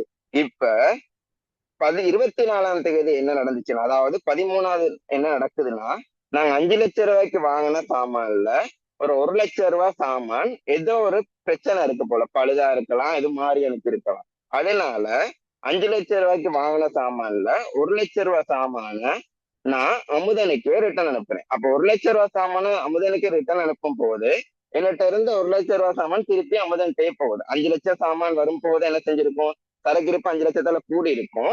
திருப்பி அதுல 1,00,000 சாமான் போகுது என்ன செய்யும், சரக்கிருப்பு 1,00,000 குறையும். அப்ப 1,00,000 போறனால சரக்கிருப்பு 1,00,000 குறைஞ்சு அமுதன்கிட்ட போகுது. அப்ப சரக்கிருப்பு 1,00,000 குறையறனால நடைமுறை சொத்துல 1,00,000 குறையுது. சரக்கிருப்பு என்பது ஒரு நடைமுறை சொத்து தானே, ஆகவே நடைமுறை சொத்துல 1,00,000 குறையுது. இப்ப அடுத்தது விளங்கிக் கொள்ள வேண்டிய விஷயம் என்னன்னா, வணிகத்துக்கு அமுதன் 5,00,000 சாமான கடனுக்கு தரும் போது நான் அவருக்கு 5,00,000 காசு கொடுக்க இருந்துச்சு. இப்ப யோசிங்க, 5,00,000 ரூபாய் சாமான்ல தான் 5,00,000 ரூபாய் சாமான்ல தான் நான் ஒரு 1,00,000 ரூபாய் பெருமதியான சாமான, ஒரு 1,00,000 பெருமதியுடைய சாமான அமுதனுக்கே ரிட்டர்ன் அனுப்பிட்டேன். அப்ப இந்த 1,00,000 பெருமதியான சாமான அமுதனுக்கே ரிட்டர்ன் அனுப்பிட்டேன்டா ஆக்சுவலா உங்களுக்கு விளங்குதா? 4,00,000 ரூபாய் சாமான் தான் நான் அவர் அனுப்புனதுல நான் நிறுவனத்துல வச்சிருக்கேன். 1,00,000 சாமான ரிட்டர்ன் அனுப்பிட்டேன். அப்ப இந்த ரிட்டர்ன் அனுப்பின 1,00,000 சாமானுக்கு நான் அமுதனுக்கு திருப்பி காசு கொடுப்பேனா? அப்ப ரிட்டர்ன் அனுப்பின 1,00,000 சாமானுக்கு அமுதனுக்கு நான் திருப்பி காசு கொடுக்க மாட்டேன்னா அமுதன்ட்ட எனக்கு இருக்க பொறுப்பு 1,00,000 பொறுப்புன்றது ஒரு 1,00,000 குறைய போகுது. அமுதன்ட்ட எனக்கு இருக்க பொறுப்புன்றது 1,00,000 குறைய போகுது. அதனாலதான் அந்த பொறுப்பு ஒரு நடைமுறை பொறுப்புனால நடைமுறை பொறுப்புல 1,00,000 குறைய போகுது. இப்ப உங்களுக்கு நான் 5 டியூட் நீங்க எனக்கு 200 படி வரை ஒரு 5 டியூட் உங்களுக்கு நான் அனுப்புனேன். அதுக்கு நீங்க 1,000 ருபீஸ் பே பண்ணணும். அந்த 5 டியூட்ல 2 டியூட்டை மாறி அனுப்பிட்டேன்னு வைங்கனே. அப்ப அந்த 2 டியூட்டை மட்டும் எனக்கு ரிட்டர்ன் அனுப்பிட்டேன். உங்களுக்கு நான் 5 டியூட் அனுப்புனேன். அந்த டியூட் அனுப்புனேன். ஒன்லி 200 படி. அப்ப எனக்கு நீங்க 1000 ருபீஸ் பே பண்ணணும். இன்னும் பே பண்ணல. டியூட் ரிசீவ் ஆன பிறகு பே பண்ண சொல்லியிருக்கேன்னு வைங்களேன். அப்ப நான் உங்களுக்கு இப்ப 5 டியூட் அனுப்பிட்டு 1000 பே பண்ணணும்னு சொல்லியிருக்கேன். பட் நீங்க என்ன செஞ்சுட்டீங்க, எனக்கு ஒரு 2 டியூட்டை ரிட்டர்ன் அனுப்பிட்டீங்க. அப்ப 3 டியூட்டுக்கான காசு தானே பே பண்ணுவீங்க. அந்த ரிட்டர்ன் அனுப்புல 2 டியூட்டுக்கான காசு எனக்கு நீங்க பே பண்ணணுமா? இல்ல தானே. அது மாதிரி தான். விளங்குதா?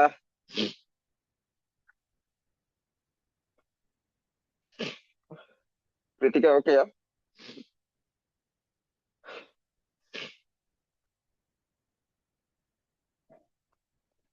Okay, thank you. 14வது, அமுதனுக்கு செலுத்த வேண்டிய கடன் 4 லட்சம் தீர்ப்பதற்காக 3,50,000 செலுத்தப்பட்டதுன்னு சொல்லியிருக்காங்க. அழகா பாருங்க. அமுதனுக்கு செலுத்த வேண்டிய கடன் 4 லட்சம்னு மென்ஷன் பண்ணியிருக்காங்க. அது என்ன அமுதனுக்கு செலுத்த வேண்டிய கடன் 4 லட்சம்? அழகா யோசிங்க விஷயத்த பாருங்க. 9வது கொடுக்கல் 16ஆம் தேதி அமுதன்ட்டு 5 லட்சம் ரூபாய் சாமான கடனுக்கு வாங்கணும். 5 லட்சம் ரூபாய் சாமான கடனுக்கு வாங்கணும். 24ஆம் தேதி அதுல ஒரு 1 லட்சம் ரூபாய் சாமான ரிட்டர்ன் அனுப்பிட்டோம். அப்ப 5 லட்சம் ரூபாய் சாமான 16ஆம் தேதி வாங்கணும். அதுல 1 லட்சம் ரூபாய் சாமான 24ஆம் தேதி ரிட்டர்ன் பண்ணணும். அப்ப அவர்கிட்ட நான் இப்போதைக்கு வாங்கி வச்சிருக்க சாமான் கடைசி எவ்வளவுன்னு பார்த்தா 4 லட்சம் ரூபாய் சாமான் தான் இந்த நிறுவனத்துல இருக்கேன். 5 லட்சம் ரூபாய்க்கு சாமான வாங்கினேன். அதுல தான் 1 லட்சம் சாமான ரிட்டர்ன் அனுப்பிட்டேன். அப்ப நான் இன்னும் எவ்வளவு காசு கொடுக்க இருக்கு அவருக்கு? 4 லட்சம் தான் கொடுக்க இருக்கு. அதனாலதான் அழகா சொல்லியிருக்கான் பாருங்க. நாங்க பதிஞ்ச படி தான் வந்திருக்கு. அப்ப நான் அவருக்கு 4 லட்சம் தான் கொடுக்க இருக்கு. அப்ப அழகாத்தான் சரியாத்தான் மென்ஷன் பண்ணிருக்காங்க. அப்ப அமுதனுக்கு செலுத்த வேண்டிய கடன் 4 லட்சமே தீர்ப்பதற்காக 3,50,000 காசு கொடுத்திருக்கீங்களாம். அமுதன்ற கடன் 4 லட்சத்தை முடிச்சு விடுறதுக்கு நீங்க 3,50,000 காசு கொடுத்துறீங்க. அதாவது காசு 3,50,000 அமுதனுக்கு கொடுத்திருக்கீங்க. ஒரு வகையில காசு கொடுத்திருக்கீங்க. அப்ப காசுன்றது ஒரு நடைமுறை சொத்து. அப்ப நடைமுறை சொத்துல 3,50,000 குறையுது அமுதனுக்கு கொடுத்தனால. ஆனா எவ்வளவு கடனை தீர்க்கிறது கொடுக்குறீங்க? 4 லட்சம் கடன். அப்ப 3,50,000 தான் கொடுக்குறீங்க. கடன் ஆக்சுவலா எவ்வளவு தீர்க்கப்படுது? 4 லட்சம். அப்ப பொறுப்பு ஆக்சுவலா எவ்வளவு குறையும்? நடைமுறை பொறுப்பு 4 லட்சம். எப்படி அவனே தான் சொல்லியிருக்கான். 4 லட்சம் கடனை தீர்க்க 3,50,000 காசு கொடுத்தீங்க. அப்ப காசு போகுது 3,50,000. அப்ப நடைமுறை சொத்துல 350 குறையுது. ஆனா கடன் எவ்வளவு தீர்க்கப்படுது? 4 லட்சம். அப்ப இதுல எங்களுக்கு 50,000 எப்படி வந்துச்சு? அந்த லாபம் உண்டு கழிவு தந்திருக்காங்க. அப்ப இந்த 50,000 லாபம்ன்றது என்ன செய்யுங்கட? உரிமையை கூட்டும். 50,000 லாபம் உரிமையை கூட்டும். இந்த லாபத்துக்கு பேர் தான் என்னது? பெற்ற கழிவு. 50,000 லாபம் என்பது என்னது? உரிமையை கூட்டும். இந்த லாபத்துக்கு பேர் தான் என்னது? பெற்ற கழிவு. லாபத்துக்கு பேர் தான் பெற்ற கழிவு. அப்ப அந்த பெற்ற கழிவுன்ற லாபம் உங்களோட உரிமையை கூட்டும். உங்களுக்கு விளங்குதா? 3,50,000 கொடுத்து 4 லட்சம் கடனை தீர்க்க முடியுதுன்னா 50,000 எங்களுக்கு நன்மை தானே. அது சொல்றது பெற்ற கழிவு. அது உரிமையை கூட்டும். சரி. 15வது, மோட்டார் வாகனத்திற்கான பெருமான தேவை 5,000. மோட்டார் வாகனத்திற்கான பெருமான தேவை 5,000. மோட்டார் வாகனத்திற்கான பெருமான தேவை 5,000. பெருமான தேவையில என்ன கருத சொன்னேன்? சொத்துக்களோட பெருமதி வர வர குறைஞ்சிட்டு வரும். அதுக்காக செய்யறதுதான் இது. அப்படி மண்டையில வச்சுக்கோங்க. இப்போதைக்கு நான் சொல்றதை மட்டும் வழங்கிக்கோங்க. பெருமான தேவை 5,000 என்பது சொத்தை குறைக்கும்.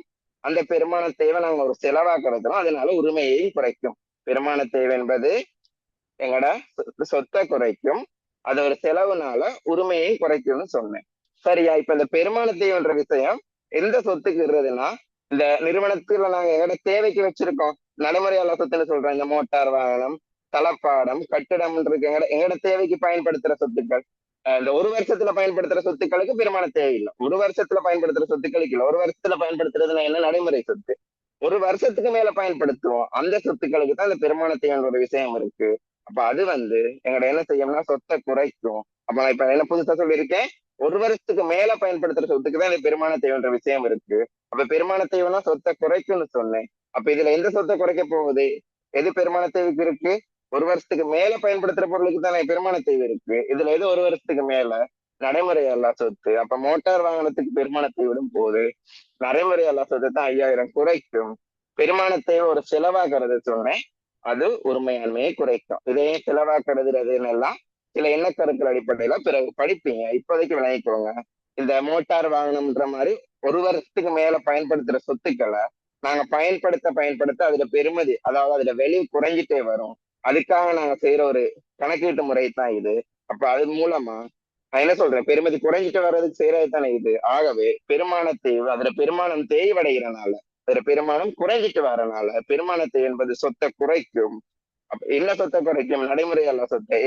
ஒரு வருஷத்துக்கு மேல இருக்க சொத்தை தான் சொத்துக்கு தான், ஒரு வருஷத்துக்கு மேல பயன்படுத்துற சொத்துக்கு தான் இந்த பெருமானத்தைன்ற ஒரு கான்செப்ட் இருக்கு. அப்ப எந்த சொத்தை குறைக்கும்? நடைமுறை அல்ல சொத்தை குறைக்கும்.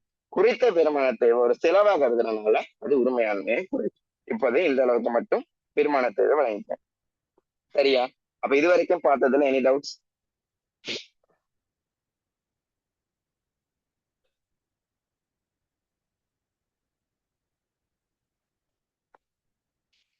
இதுண்டா? ஓகே. அப்ப எல்லாருக்கும் விளங்கிட்டா? அவர் ஹேண்ட் ரைஸ் பண்ணீங்கன்னா எனக்கு மன திருப்தியாக விளங்கிட்டா இல்லைன்றது.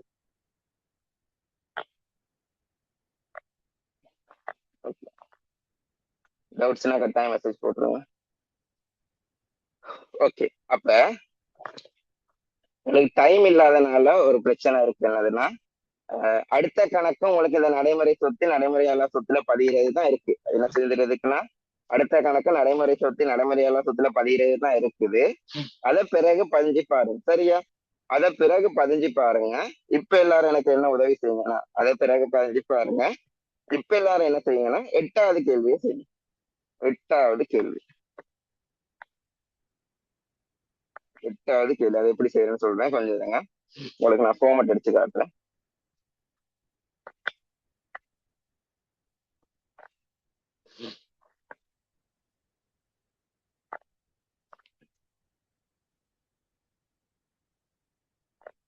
எட்டாவது கேள்வி ஒண்ணுமே இல்ல. 8வது கேள்வி ஒண்ணுமே இல்ல. ஒரு பெரிய விஷயம் இல்ல.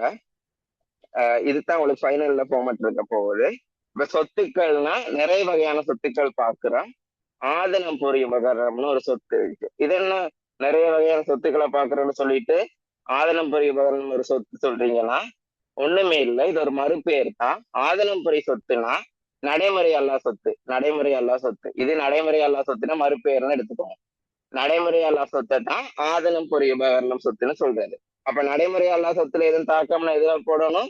ஆதனம் பொறி உபகரணம்ங்கிற சொத்துல போடணும். அப்ப ஆதனம் பொறி உபகரணம்னு ஒரு சொத்தா பிரிக்கிறோம். சொத்துக்களை ஆதனம் பொறி ஒரு உபகரணம்னு சொத்தா பிரிக்கிறோம். அது என்ன புது டேம் சொல்றீங்கன்னு கேட்டா, ஆதனம் பொறி உபகரணம்ன்றது என்னது? நடைமுறை அல்லா சொத்தை தான் சொல்றது, மறுபெயர் தான். அடுத்தது சரக்கிருப்புன்னு பிரிக்கிறோம். சரக்கிருப்புக்குன்னு ஒரு தனி குளத்தை வைக்கிறோம். அப்ப அதாவது சரக்கிருப்புல எதுவும் தாக்கம் வந்துச்சுன்னா, சரக்கிருப்பு வெளியே போனாலும் இல்லாட்டி சரக்கிருப்புள்ள வந்தாலும் அது சரக்கிருப்புக்குன்னு தனியா ஒரு குளத்தை வைக்கிறோம். வியாபார வருமதி. வியாபார வருமதி அதாவது கடன் பட்டவரை தான் சொல்றது. வேணா போமட்ட மாத்துவோமா? வியாபார வருமதின்றது கடன் பட்டவரை தான் சொல்றது. அதாவது அல்லது கடன் பட்டவர்னு போட்டுக்கோங்க. வியாபார வருமதின்னு சொல்றது கடன் பட்டவரை. அப்ப கடன் பட்டவரை ஒரு சொத்து தானே. அந்த கடன் பட்டவர்ல எதுவும் தாக்கம் இருக்கும்னா, கடனுக்கு விற்பனை செய்யும் போது வரும், இல்லாட்டி காசு கொடுக்கும் போது அதுல தாக்கம் வரும். இப்ப கடன் பட்டவர்ல எதுவும் தாக்கம் இருந்தா தனியா அந்த கடன் பட்டவர்ல நீங்க பதியணும். அடுத்தது ஃபைனலா காசு. அப்ப காசுன்ற சொத்து. அப்ப காசுல எதுவும் தாக்கம் இருக்கும்னா காசு நிரல்ல பதியும். இங்கால வாரு. வங்கிகள் பொறுப்புகள், நிறைய பொறுப்புகள் காணப்படுது. வங்கி கடன்ற ஒரு பொறுப்பு காணப்படுது. அப்ப வங்கி கடன்ல எதுவும் தாக்கம் வந்தா அந்த வங்கி கடன் குளத்துல பதிஞ்சா சரி. அடுத்தது தெரியும், கடன் வியாபார கொடுக்குமதின்னு தந்திருக்காங்க. வியாபார கொடுக்குமதி. வியாபார கொடுக்குமதின்னு தந்திருக்காங்க. அது நான் சொல்றதுல டக்குன்னு கொஞ்சம் அந்த டேர்ம்ஸ் தான் சொல்லிட்டு இருக்கேன், டக்குன்னு மார்க் பண்ணுங்க. வியாபார கொடுக்குமதின்றது கடன் கொடுத்தவரை. வியாபார கொடுக்குமதின்றது கடன் கொடுத்தவரை, அதுவும் பொறுப்பு தானே. அப்ப கடன் கொடுத்தவர்ல எதுவும் தாக்கம் இருக்குன்னா அவர தனி நிரல்ல பதியும். அட்டுறு செலவு. அட்டுறு செலவு உங்களுக்கு தெரியும். அட்டுறு செலவுனா என்ன? உங்களுக்கு எல்லாருக்கும் தெரியும். அட்டுறு செலவுனா என்ன? ஒரு செலவு ஏற்பட்டிருக்கு, அதை நீங்க செலுத்தாட்டி. இப்ப இந்த மாசம் ஒரு 5000 ரூபாய் மின்சார செலவு இருக்குன்னா அந்த மின்சார செலவை நீங்க செலுத்தாட்டி அதைத்தான் என்னன்னு சொல்றது? அட்டுறு செலவு. அது என்னது? உங்களுக்கு ஒரு பொறுப்பு தானே, அதுதான் பொறுப்புல போட்டிருக்காங்க. அப்ப என்ன விஷயம்? கணக்கீடு சமன்பாட்டை இனி இல்லைன்ற மிக மிக விரிவா விரிவுபடுத்துறோம், ஒரு பெருசாக்குறோம். அதுல சொத்துக்களை, அதுக்கு நிறைய சொத்துக்கள் காணப்படுது. நடைமுறை அல்லா சொத்துக்கள் காணப்படுது. அந்த நடைமுறை அல்லா சொத்துட மறுபெயர் தான் என்ன? ஆதனம் பொறி உபகரணம். அப்ப அதாவது நடைமுறை அல்லா சொத்துக்கு ஒரு குளத்தை ஒதுக்குறோம். அதாவது அதை நாங்க அதுக்கு நடைமுறை அல்லா சொத்துன்னு போடாதீங்க, அதுல மறுபெயரான ஆதனம் பொறி உபகரணம்னே போடுங்க. அடுத்த சொத்துக்கள் என்ன நிறுவனத்துல காணப்படும்? சரக்கு இருப்புன்னு ஒரு சொத்து காணப்படுது. அப்ப அதுக்குன்னே ஒரு தனிக்குளம் ஒதுக்குறோம். சரக்கு இருப்புல எதுவும் தாக்கம் வந்தா அதுல அந்த குளத்துல போடுவாங்க. அடுத்த என்ன சொத்து காணப்படுது? கடன் பட்டோர். அதை ஒரு சொத்தா கருதுறதுனால கடன் பட்டோருக்கு ஒரு குளத்தை கிரியேட் பண்றோம். அதுக்கு ஒரு மறுபெயர் தான் வியாபார வருமதி. அதுக்கு ஒரு மறுபெயர் தான் வியாபார வருமதி. அடுத்தது என்ன சொத்து காணப்படுது? காசுன்ற ஒரு சொத்து காணப்படுறதுனால காசுக்குன்னு ஒரு தனிக்குளம் உருவாக்குறோம். அப்ப காசுல எதுவும் தாக்கம் வந்தா இலகுவாக காசு குளத்துல மட்டும் போட்டுட்டு போயிட்டு இருக்காங்க. ரெண்டாவது பொறுப்புக்கு வந்தோம்னா நிறைய பொறுப்புகள் காணப்படுது. வங்கி கடன் ஒரு பொறுப்பு காணப்படுது. அப்ப வங்கி கடன்ல தாக்கம் வந்தா அந்த வங்கி கடன் என்கிற பொறுப்புல மட்டும் பதியும். அடுத்தது கடன் கொடுத்தோர் என்கிற பொறுப்பு காணப்படுது. அந்த கடன் கொடுத்தோர்ற மறுபேர் தான் வியாபார கொடுக்குமதி. கடன் கொடுத்தோர்ற மறுபேர் தான் வியாபார கொடுக்குமதி. அப்ப அத அந்த கடன் கொடுத்தோர் குளத்துல மட்டும் பதியணும். அப்ப அதாவது கடன் கொடுத்தோர்ல எதுவும் தாக்கம் வந்தா அந்த நேரத்துல மட்டும் பதியணும். அட்டுற செலவுனா என்ன? அட்டுற செலவுனா ஒரு செலவு ஏற்பட்டிருக்கு, நீங்க அதை செலுத்தாட்டி அது ஒரு பொறுப்பு. அந்த பொறுப்புக்கு என்ன பேர் வச்சோம்? அட்டுறு செலவுன்னு ஒரு பொறுப்புன்னு வச்சோம். அப்ப அந்த அந்த மாதிரி எதுவும் செலவுகள் காணப்பட்டு நீங்க செலுத்தாம விட்டீங்கன்னா ஏதேனும் செலவு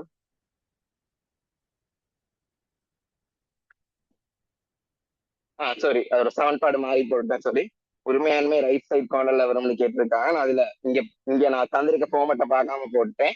அது ஜஸ்ட் அந்த இடம் தானே மாறுது, அதை நீங்க மாத்தி போட்டுக்கோங்க. பட் இப்ப சொல்றதை பாருங்க. அப்ப அட்டுற செலவுன்னு என்ன? ஒரு செலவு ஏற்பட்டிருக்கு, அதை செலுத்தாச்சு. அப்ப அந்த அந்த மாதிரி எதுவும் செலவுகள் நீங்க ஒரு செலவு ஏற்பட்டு அதை செலுத்தாம விட்டுருக்கீங்கன்னா அந்த மாதிரி செலவுகளை இந்த அட்டூறு செலவுன்ற நிரல்ல பதினீங்கன்னா சரி.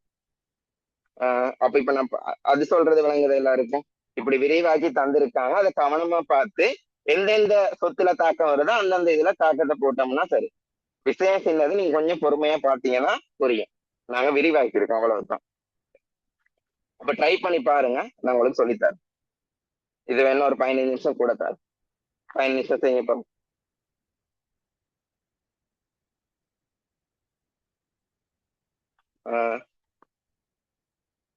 இன்னொரு விஷயத்தையும் சொல்றேன். இதுல ஆரம்ப மீதிகள்னு ஒன்றுல மீதிகள்னு தந்திருக்காங்க. அதுல அர்த்தம் என்னன்னா ஆரம்ப மீதிகள்.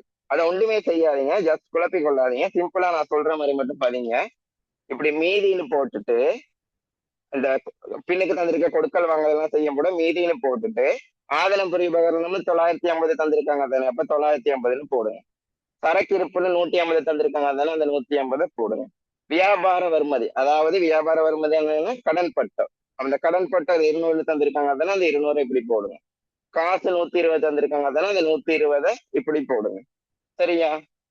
வங்கி கடன் 300 தந்திருக்காங்க தானே, அந்த வங்கி கடனை இப்படி போடுங்க. வியாபார கொடுக்குமதி 160 தந்திருக்காங்க தானே, அதை இப்படி போடுங்க. அட்டுற செலவு 90 தந்திருக்காங்க தானே, அதை இப்படி போடுங்க. ஒண்ணுமே இல்ல, உங்களுக்கு தந்திருக்கிறது என்னது? ஆரம்ப மீதி. உங்களுக்கு தந்திருக்கிறது ஆரம்ப மீதி. அது ஆரம்ப மீதி. அது என்ன உங்களுக்கு விளங்கப்படுத்தினேன். இப்ப அதுக்கு கணக்கு செய்யறதுக்கு ஒரு டைம் வேணும், நான் கதைக்கல. ஆரம்ப மீதி. அதை நீங்க ஜஸ்ட் இப்படி மீதின்னு போட்டுட்டு இப்படி சரியா மார்க் பண்ணி விட்டீங்கன்னா சரி. எவ்வளவு எவ்வளவு இருக்கோ அது இப்படி மார்க் பண்ணி விட்டீங்கன்னா சரி. உரிமையாண்மை எவ்வளவு தந்திருக்காங்க? 870 தந்திருக்காங்க. போட்டா சரி. அப்ப இதை மார்க் பண்ணிட்டு வளமை போல முதலாம் கொடுக்கல் வாங்கல், இரண்டாம் கொடுக்கல் வாங்கல்னு செய்ய ஸ்டார்ட் பண்ணுங்க. அப்ப செய்ய ட்ரை பண்ணலாமா? ஹேண்ட் ரைஸ் பண்ணுங்க. எதுவும் குழப்பி விட்டுட்டுனா செய்ய ட்ரை பண்ணலாமா? நான் இப்ப அழகா சொல்லி தருவேன். பட் இப்ப ஒரு ட்ரை ஒன்று பண்ணலாமான்னு தான் கேட்குறேன். Okay then try. சரி, ஓகே தென் ட்ரை பண்ணுங்க. விளக்கமா எல்லாம் சொல்றேன், தென் ட்ரை பண்ணுங்க. சரியா 45க்கு நான் என்னால சொல்லித்தர முடிஞ்ச அளவு சொல்லித்தரேன். முடிஞ்சா கொஞ்சம் கூட எடுத்து விடுவேன். டயர்டா கொஞ்சம் இருக்கு, நான் வெளியே போயிட்டு வந்தேன்னு சொன்னேன் தானே, முடிஞ்ச அளவு எடுத்து விடுவேன் கூட. ஓகே.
யாரும் இல்ல, ஒழுங்கா ஸ்கூல் போறது.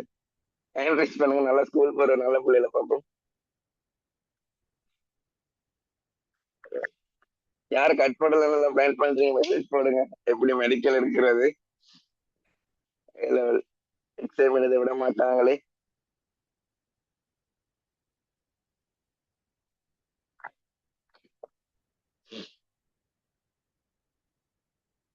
நான் கிடைக்கிற டைம்ல ஸ்கூல்ல கட் பண்ணிடுவேன். அதுக்குன்னு அதை பேடா எடுத்துக்கொள்ளாதீங்க. பேட் இன்ஸ்பிரேஷனா என்ன சொல்றது, பேடா இதாக எடுத்துக்கொள்ளாதீங்க.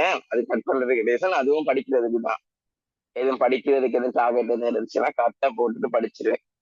ஏன்னா ஸ்கூல் போனாலும் சும்மா ஒன்றும் சில நேரம் சில ஸ்கூல்ல நடக்காது, உங்களுக்கே தெரியும். அதனால கரெக்டா போட்டு வருது. மார்க்ஸ் கொஞ்சம் அப்படி இப்படி எடுக்கிறதுனால மிக்ஸ் மாற கொஞ்சம் சேவ் பண்ணி வச்சிருக்கேன். இப்படித்தான்னா அப்படி ஒரு செல்ல புள்ள மாதிரி வச்சிருக்கேன். அதனால ஒன்றும் சொல்ல மாட்டாங்க. ஆனாலும் ஒபிஷியலா வரும்போது கடைசி நேரம் கொஞ்சம் எனக்கு பிரச்சனை ஆச்சு ஸ்கூல் கரெக்டா பண்ணதுக்கு. பட் அதை நான் என்ன செஞ்சேன்னா அப்படி இப்படி பேசி சமாளிச்சுட்டேன். பட் அதுக்குன்னு அந்த பெர்சன்டேஜ் கணக்கு அப்செட் ஆகிற அளவுக்கு எல்லாம் பண்ணாதீங்க. அதர்வைஸ் ஏதாவது படிக்கிறது இருந்துச்சுன்னா ரொம்ப எல்லாம் பார்க்காதீங்க. டீச்சர்ஸ் ஏத்தனை ஏற்றிட்டு போகட்டும், நமக்கு படிக்கணுமே. நிறைய படிக்க இருந்துச்சுன்னா ஒரு நாள் 2 நாள் கட்டை போட்டுட்டு படிங்க. படிக்கிறது தான் முக்கியம். அதை நான் பேடி தான் சொல்லல, படிக்கிறதுக்கு சொல்றேன். அதுக்கு ஒரு வீட்டுல கட்டை போட்டுட்டு போன் நோண்டுறது இல்ல. அந்த ஃபுல் டைமே படிக்கணும், 6 7 ஹவர் அப்படியே படிக்கணும் தொடர்ந்து. ஸ்கூல் கட் பண்ணீங்களா இருந்தா அன்னைக்கு நீங்க 10 ஹவருக்கு மேல படிச்சிருக்கோம், 10 11 ஹவருக்கு மேல அந்த மாதிரி இருக்கும். இல்லாட்டி கட் பண்ணாம ஸ்கூலுக்கே போகலாம், அது பெட்டர். பட் சும்மா சொல்றேன். அது போக போக இனி வர மாசங்கள்ல இப்ப சரி பரவாயில்ல. வாரம் வார மாசங்கள்ல ஸ்கூல் அது கூட வெளியே அலையிறதை விட்டுட்டு படிக்கிற செல்ஃப் ஸ்டடின்றத விஷயத்த வச்சுக்கோங்க. இப்ப இல்ல, இனி வார மாதங்கள்ல. சரியா? Okay. 7th question. Really sorry, 7வது சொல்லியிருக்காங்க. 7வது கொடுக்கல் வாங்கல் பாருங்க. இப்ப நான் தந்திருக்க கணக்குல 7வது கொடுக்கல் வாங்கல பாருங்க. 1,50,000 காசு செலுத்தப்பட்டதுன்னு இருக்கு. சரி சரி, ஐயோ, 15,000 காசு செலுத்தப்பட்டதுன்னு இருக்கு. அதுக்கு செலுத்தப்பட்டதல்ல, பெறப்பட்டது. 15,000 காசு செலுத்தப்பட்டதல்ல, பெறப்பட்டது. 15,000 காசு செலுத்தப்படல, பெறப்பட்டது. சரியா? அப்ப அது என்ன வியாபார வருமதியாளருக்குன்னு கேட்டீங்கன்னா உங்களுக்கு சொன்னேன். அதாவது கடன் பட்டாருடைய மறுபெயர். அப்ப வியாபார வருமதியாளர், கடன் பட்டார் எல்லாம் வந்துட்டான். அப்ப அதுல அர்த்தம் என்ன? அதுல அர்த்தம் என்ன? கடன் பட்டவரிடம் 15,000 காசு பெறப்பட்டது. அதுல செலுத்தப்பட்டதுன்னு இருக்கு, அதை பெறப்பட்டதா மாத்துங்க. அப்ப அதுல அர்த்தம் என்ன? கடன் பட்டவரிடம் 15,000 காசு பெறப்பட்டது. அந்த வியாபார வருமதியாளர்ன்றது கடன் பட்டவரின் மறுபெயர். அப்ப அதுல பாருங்க, வியாபார வருமதியாளருக்குன்னு இருக்கு, அது தமிழ்ல புல. வியாமா வியாபார வருமதியாளரிடம்னு மாத்துவேன். வியாபார வருமதியாளரிடம் 15,000 காசு பெறப்பட்டது. வியாபார வருமதியாளர் இது 7வது கொடுக்கல் வாங்கல்.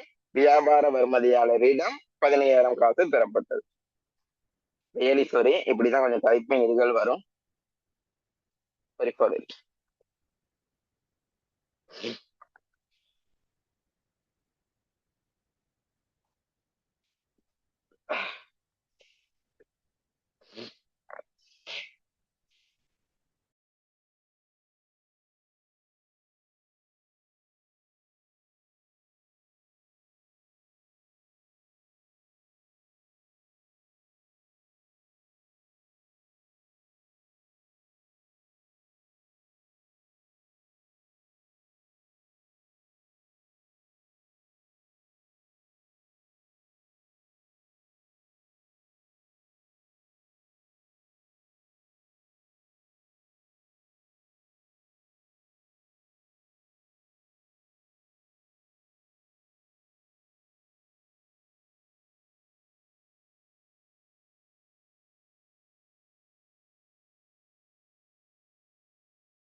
ஆஹ் 13வது கொஸ்டின்ல அமௌண்ட் கொடுக்கல.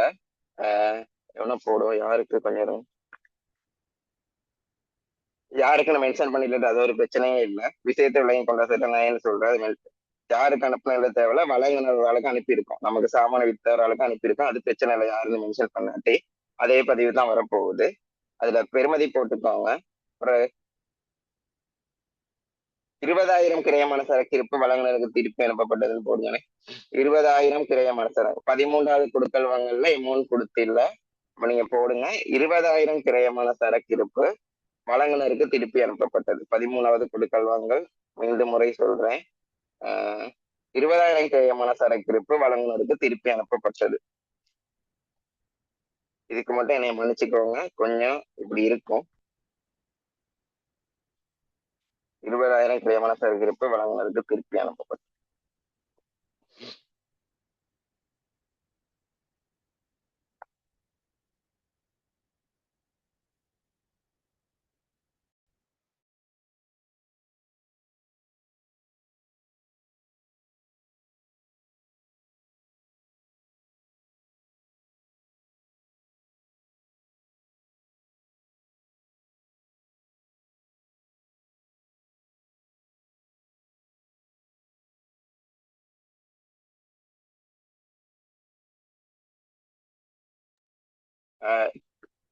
தேர்ட் கொஸ்டின் வந்து அது பிள்ளை இல்லை, நீட்டு. அது ஒரு புது விஷயம். நான் ஒவ்வொரு கணக்குலையும் உங்களுக்கு புது புது விஷயம் வரும். நான் எல்லாத்தையும் ஒரேடியாக சொல்லி தரையில. ஸோ புது புது விஷயம் வரும். அந்த 3வது வந்து ஒரு புது விஷயம். ஜஸ்ட் அதை ஸ்கிப் பண்ணிட்டு அடுத்தது செய்யுங்க. 3வது குடுக்கல் வாங்கல் எப்படி செய்யணும்னு கேட்டிருக்கீங்க. 3வது குடுக்கல் வாங்கல்ன்றது புது விஷயம், ஸ்கிப் பண்ணிட்டு செய்யும். ஐ மீன் நான் சொல்லி தருவேன் அப்படின்னா. ஓகே, இன்னொரு 5 நிமிஷம் ஃபினிஷ் பண்ணாக்கள் கொஞ்சம் வெயிட் பண்ணுங்க. இன்னொரு 5 நிமிஷம் தர செய்யட்டும் மக்கள்.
என்ன திவாகர் போட்டிருக்கீங்க எனக்கு விளங்கல. இத advanced advanced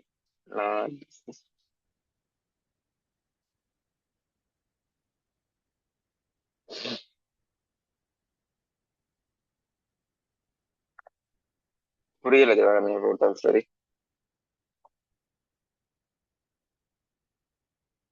வயசுல கேக்குறீங்களா? சொல்லுங்க பாப்பா, இருங்களா அலோவ் பண்றேன். சொல்லுங்க ப்ரோ. அதுக்கு நீங்க அலோவ் பண்ணலாம் நினைக்கிறேன்.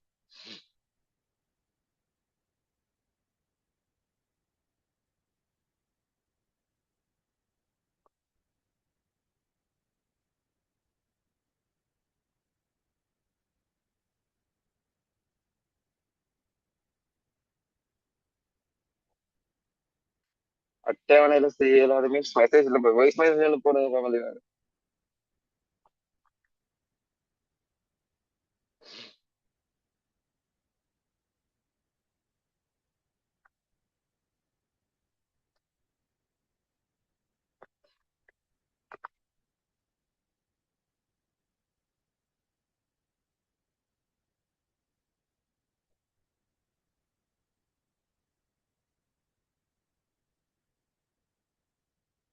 கைண்ட்லி ரிமைண்டர், ஃபீஸ் போடக்கூடிய இடத்துல கொஞ்சம் போட்டு விடுங்க, என்னால கோவிச்சு கொள்ளாம.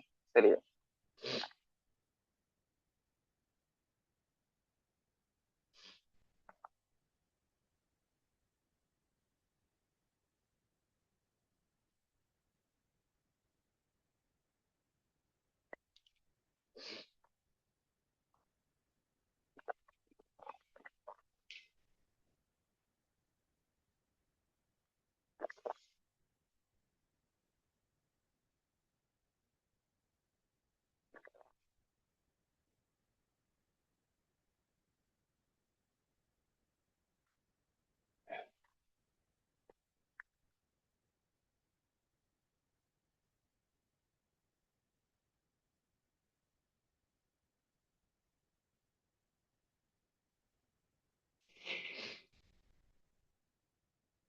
அவர் அட்டவணைச்சு அடிச்சு செய்யலாமான்னு கேட்கிறார். இப்ப இந்த கணக்கு நீங்க இப்படித்தான் செய்யணும். நான் போர்டுல போடல. இந்த இப்படி செய்யலாமான்னு கேட்கிறாரு. செய்யலாம், இப்படிதான் செய்யணும். செய்யலாமா இல்லை, இப்படித்தான் செய்யணும். இந்த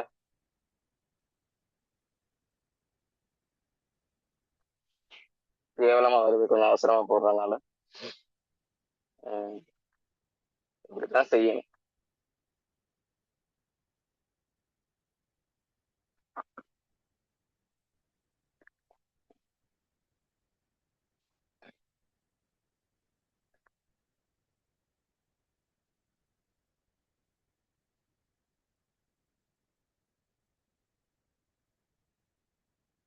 இப்படி அட்டவணை அடிச்சுதான் செய்யணும் இந்த ஃபார்மேட்ல.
உங்களை வாயாளுக்கு சும்மா சொல்லும் போது சொன்னா அந்த பக்கம் மாறினா பிரச்சனை இல்லைன்னு அதர்வைஸ் ஃபில் போடுவாங்க எக்ஸாமுக்கு. என்னது அந்த தந்திருக்க ஃபார்மேட்ல இருக்கணும். அப்ப அந்த அவர் சொன்ன மாதிரி இப்படி பக்கம் வாங்கினாலும் பிள்ளை சரியா. நான் உங்களுக்கு எக்ஸ்பிளைன் பண்ணும் போது சும்மா சொன்னேன். அவங்க தந்த இந்த மாதிரி அக்சரா எழுதிடுங்க. வத கொடுப்பானுங்க எல்லாத்துக்கும்.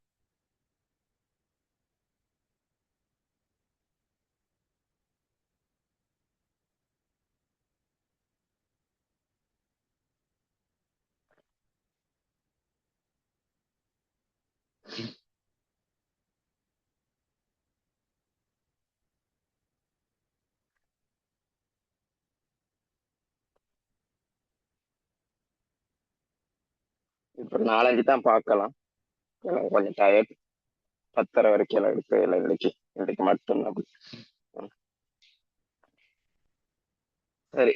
முதல்ல அது என்ன ஆரம்ப மீதிகள்னு வந்திருந்துச்சு. அதை சும்மா இப்படி ஆரம்ப மீதிகள்னு போடுங்கன்னு சொன்னீங்க. இப்படி 950 இருந்துச்சு. சரக்கிருப்பு 150 இருந்துச்சு. வியாபார மறுமதி 200 இருந்துச்சு. காசு 120 இருந்துச்சு. வங்கி கடன் 300 இருந்துச்சு. வியாபார கொடுக்குமதி 160 இருந்துச்சு. அட்டுறு செலவு 870, சாரி உரிமையாண்மை 870 இருக்கு. அட்டுறு செலவு 90 இருக்கு. போட்டுருந்தீங்கன்னு கேட்டீங்க. சும்மா போட்டோம், போட சொன்னேன். அப்ப ஆரம்ப மீதிகளை நான் சொன்ன மாதிரி இப்படி போட்டீங்கன்னா சரி. அது என்ன ஆரம்ப மீதிகள்னு கேட்டீங்கன்னா, நீங்க இப்ப இது வரைக்கும் கணக்கு பார்த்துருப்பீங்க. கணக்குகள் அவதானிச்சீங்களா இருந்தா உரிமையாளர் வருவாரு, மூலதனத்தை இடுவாரு, அப்பதான் அந்த வணிகத்தை ஸ்டார்ட் பண்ற மாதிரி இருந்துச்சு. யோசிச்சு பாருங்க. உரிமையாளர் வருவாரு, அப்பதான் வணிகத்தை உருவாக்குவார், அப்பதான் அந்த வணிகமே உருவாகும், அப்பதான் அந்த வணிகம் உருவாகும். அப்ப இது அப்படி இல்லை. ஒரு வணிகம் உருவாகி எத்தனையோ மாதங்கள் ஆகிட்டு, எத்தனையோ வருடங்கள் ஆகிட்டு, நடைமுறையில நடந்துட்டு இருக்க ஒரு வணிகத்தின் கொடுக்கல் வாங்கல்கள். முதல் செஞ்சதெல்லாம் என்னது? எந்த கருதுகோளின் அடிப்படையில கிட்டத்தட்ட இருந்துச்சு? அப்பதான் உரிமையாளர் வருவாரு, வணிகத்தை ஆரம்பிப்பார், அப்பதான் வணிகம் ஆரம்பிக்கப்படும். அப்ப முத ஆரம்பிக்கப்படுற வணிகத்துக்கு தான் நீங்க அந்த மாசம் ஆரம்பிக்கப்பட்ட மாசத்துக்கு தான் கணக்கு செஞ்சு இது கொடுக்கல் வாங்கல் பதிஞ்சோம். இது ஆரம்பிக்க விட்டு நிறைய காலம் ஆயிடுச்சு. நடைமுறையில நடந்து கொண்டிருக்க ஆரம்பிச்சு பல காலம் போயிருச்சு. நடந்து கொண்டிருக்க வணிகத்துக்கு கொடுக்கல் வாங்கல் பதிகிறது. அப்ப நடந்து கொண்டிருக்க வணிகத்துக்கு ஏற்கனவே சொத்துக்கள் காணப்பட்டிருக்கும், ஏற்கனவே பொறுப்புகள் காணப்பட்டிருக்கும், உரிமையாண்மை காணப்பட்டிருக்கும். அப்ப இப்பயே ஆரம்பிக்கப்பட்ட வணிகம்னு வச்சுக்கோங்க. இப்ப நீங்க கணக்கு தயாரிக்கிறது, இந்த கணக்குல ஜனவரி மாசத்துக்கு கணக்கு தயாரிக்கிறீங்க. ஜனவரி மாசத்துக்கு கணக்கு தயாரிக்கிறீங்க. ஜனவரி மாசத்துக்கு கணக்கு தயாரிக்கிறீங்கன்னா ஜனவரி மாசத்துக்கு மாசம் என்னது? டிசம்பர். போன வருஷம் டிசம்பர். அப்ப டிசம்பர் மாசத்துல என்ன இருந்திருக்கும்? சொத்துக்கள் இருந்திருக்கும், பொறுப்புகள் இருக்கும். அந்த சொத்துக்கள் எல்லாம் நிறுவனத்தை விட்டு ஓடி போவாது. அதுக்கு அடுத்த மாசம் வரும் தானே. அது மாதிரிதான் போன மாசம் எங்கள்கிட்ட இருந்த சொத்துக்கள் எல்லாம் அப்படியே போன மாசத்தோட போயிருமா? எங்கேயாவது இல்ல. அது அதுக்கு அடுத்த மாசம் வரும். அப்ப பார்த்தது அப்பதான் ஆரம்பிப்போம். அப்ப ஒண்ணுமே இருக்காது. இப்ப நான் செய்யறது ஏற்கனவே ஆரம்பிச்சு நடைமுறையில போற வணிகத்துல சொத்துக்கள் பொறுப்பு எல்லாம் இதுக்கு முதவே இருந்திருக்கும். அப்ப அது அடுத்து வரும் மாதங்கள்ல அப்படியே மீதியா என்ன செஞ்சுட்டோம் வந்துட்டே இருக்கும். அப்ப அதுதான் என்னது இந்த மீதி. விளங்குதா? அந்த ஆரம்ப மீதி விஷயம் ஏதாவது அப்செட் இருக்கா அதுல? குழப்பம், கன்ஃபியூஷன்? அதை இப்படி பதிஞ்சு விட்டோம்னா சரி. யாராவது இப்ப நான் அட்டவணை போட்ட மாதிரி தான் போடணும். அதனாலதான் மனக்கட்டை அடிச்சுட்டு கொஞ்சம் முடிஞ்ச அளவு நீட்டா போட்டு காட்டினேன். மிதிச்சாக்கு விளங்கல்ன்றாங்க. சரி. என்னன்னா இப்ப நோ சார்னு மீன் பண்ணது விளங்காததா என்னது டவுட் இல்லையான்னு கேட்டதையா? மிதிச்சா கொஞ்சம் கொஞ்சம் கன்ஃபார்ம் பண்ணுங்க. விளங்கிச்சா விளங்கல? சாரி. கிளியரா? Okay okay okay. அப்ப அடுத்ததை பார்ப்போம். 1,20,000 சரக்கிருப்புகள் கடனுக்கு கொள்வனவு. 1,20,000 கிரயமான சரக்கிருப்புகள் கடனுக்கு கொள்வனவு. அப்ப வளமை போல கொடுக்கல் வாங்கல் முதலாவது நம்பரை போட்டுட்டு 1,00,000 கிரயமான சரக்கிருப்பு கடனுக்கு கொள்வனவுனா சிம்பிள் பாருங்க. சரக்கிருப்பு நிறுவனத்துக்குள்ள வருது. சரக்கிருப்பு நிறுவனத்துக்குள்ள வாரத பதிகிறதுக்கு சரக்கிருப்புக்கே தனியா ஒரு குளம் வச்சிருக்கோம். அப்ப அந்த சரக்கிருப்புல பிளஸ் 1,20,000 போட்டா சரி. அதே மாதிரி இதை நாங்க கடனுக்கு கொள்வனவு செஞ்சிருக்கோம். அப்ப அந்த கடனை கொள்வனவு செய்யும் போது அது ஒரு பொறுப்பு.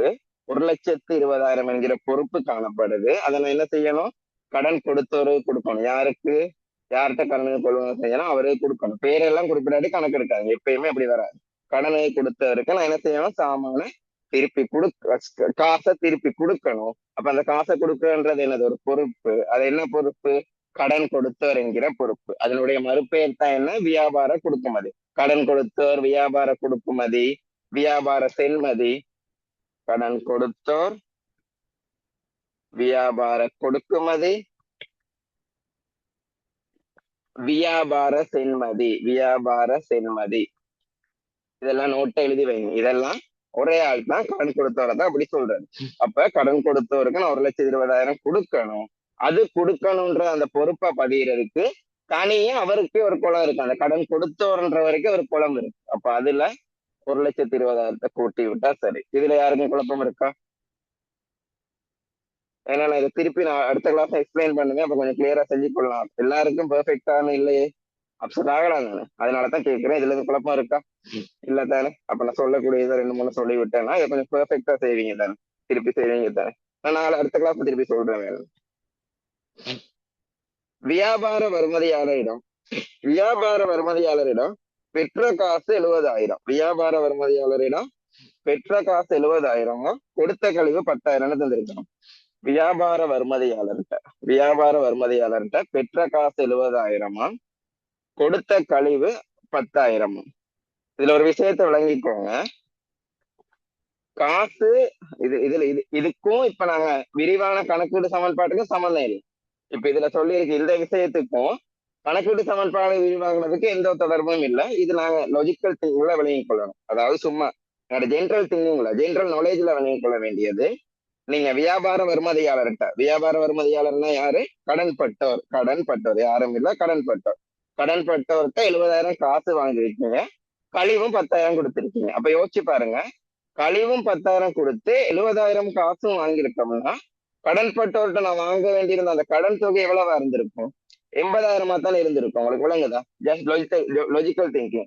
80,000 கடன் அவர்கிட்ட, 80,000 அவர் காசு அவர்கிட்ட நான் வாங்க இருந்திருந்தா தான், 80,000 காசு நான் அவர்கிட்ட வாங்க இருந்திருந்தா தான் அவர்கிட்ட நான் என்ன செஞ்சிருப்பேன்? 70,000 காசை வாங்கிட்டு ஒரு 10,000 ரூபாய் மாதிரி கழுவி கொடுத்திருப்பேன். அப்ப அவர் எனக்கு, அப்ப உங்களுக்கு இதுல வாசிக்க விஷயம் விளங்குதா?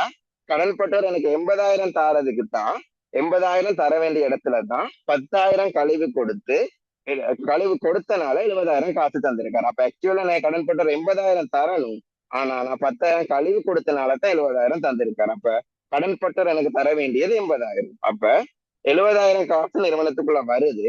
70,000 காசு நிறுவனத்துக்குள்ள வருது. அப்ப காசு வாராத பதிய காசுக்குன்னே ஒருத்தர் இருக்காரு. அப்ப காசுல 70,000 வாராத பதிஞ்சாச்சு. ஆனா எங்களுக்கு தெரியும் 70,000 காசு வந்திருக்கு, ஆனா 10,000 கழிவும் கொடுத்திருக்கோம். அப்ப எங்களுக்கு தெரியும் கழிவு ஒண்ணு கொடுக்குறோம்னா அந்த கடன் தொகையை குறைக்கிறதுக்கு தான் கொடுக்கறது. அப்ப காசையும் கழிவையும் கூட்டுனா எங்களுக்கு தெரிஞ்சிடும் கடன் பட்டவர் எனக்கு எவ்வளவு தரணும். அப்ப 80,000 தாரதுக்கு தான் நான் 10,000 கழிவு கொடுத்து 70,000 மட்டும் வாங்கியிருக்கேன். அப்ப அவர் 70,000 காசு தான் தந்திருப்பாரு, ஆனா கடன் பட்டவர் எனக்கு தர வேண்டிய அமௌண்ட் எவ்வளவு குறைஞ்சிருக்கும்? 80,000. அது எதுல குறைய போகுது? வியாபார வருமதிக்குனே ஒரு குளம் இருக்கு தானே, அதாவது கடன் பட்டவருக்குனே, அதுல 80,000 குறைய போகுது. அப்ப அந்த 10,000 கழுவி கொடுத்தன்றது என்னது? அது ஒரு செலவு, அது ஒரு நட்டம். அது வளமை போல உரிமையை குறைக்கும். இதுல யாரும் குழப்பம் இருக்கா? மோஸ்ட்லி மேபி கன்ஃபியூஸ் ஆகிருக்கலாம். இதெல்லாம் சொல்லிருங்களேன் இப்பவே.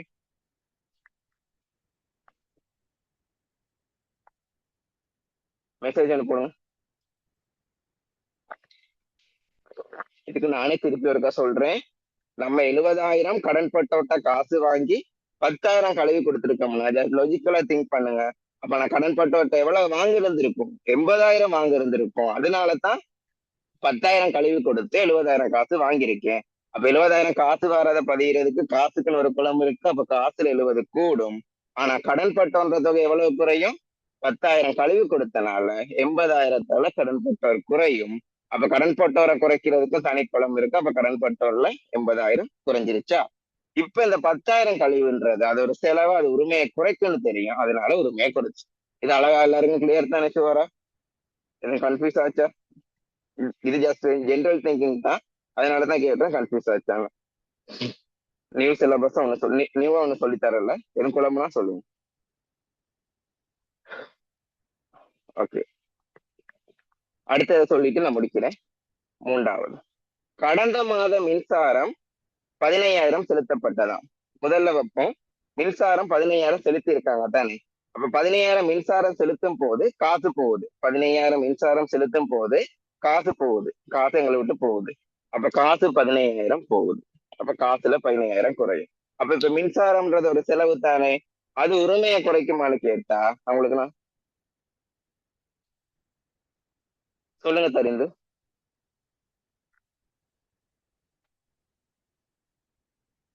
என்ன டவுட் தெரிந்து?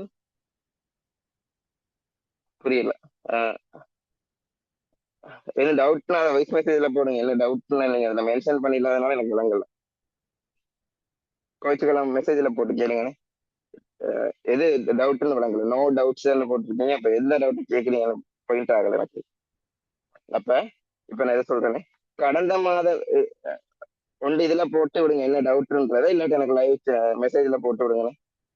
கடந்த மாத மின்சார கட்டணம் 15,000 செலுத்தப்பட்டதுன்றதுக்கு ஏதோ 15,000 மின்சார கட்டணம் செலுத்திருக்கோம். அப்ப காசு போகுது, காசு போறனால காசு குளத்துல 15,000 குறையும். சரியா?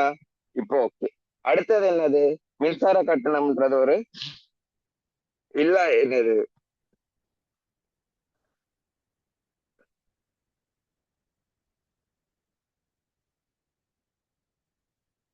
எஸ்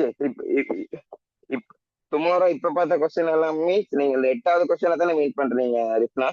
8வது கொஸ்டினை தானே மீட் பண்றீங்க. அதை எகைன் சொல்லுவேன், நான் இது ஒருக்கா சொல்லி விட்டுறேன். சரியா, கொஞ்சம் இருங்க. 15,000 காசு செலுத்தப்பட்டதுன்னா உங்களுக்கு நான் சிம்பிளா சொல்லிட்டு விட்டுறேன், நாளைக்கும் திருப்பி வேணாம் சொல்றேன். 15,000 மின்சார கட்டணம் செலுத்தப்பட்டது. எந்த மின்சார கட்டணம்? கடந்த மாத மின்சார கட்டணம் தான் 15,000 செலுத்தி இருக்கான். இந்த மாசம் மின்சார கட்டணம் அல்லையா. அப்ப இந்த மாசம் மின்சார கட்டணம் தான் என்ன செய்யும், உரிமையை குறைக்கும். இந்த மாச செலவுகள் மட்டுமே என்ன செய்யும், உரிமையை குறைக்கும். அடுத்த மாத செலவு இப்பவே செலுத்துறதோ அதெல்லாம் உரிமையை குறைக்காது.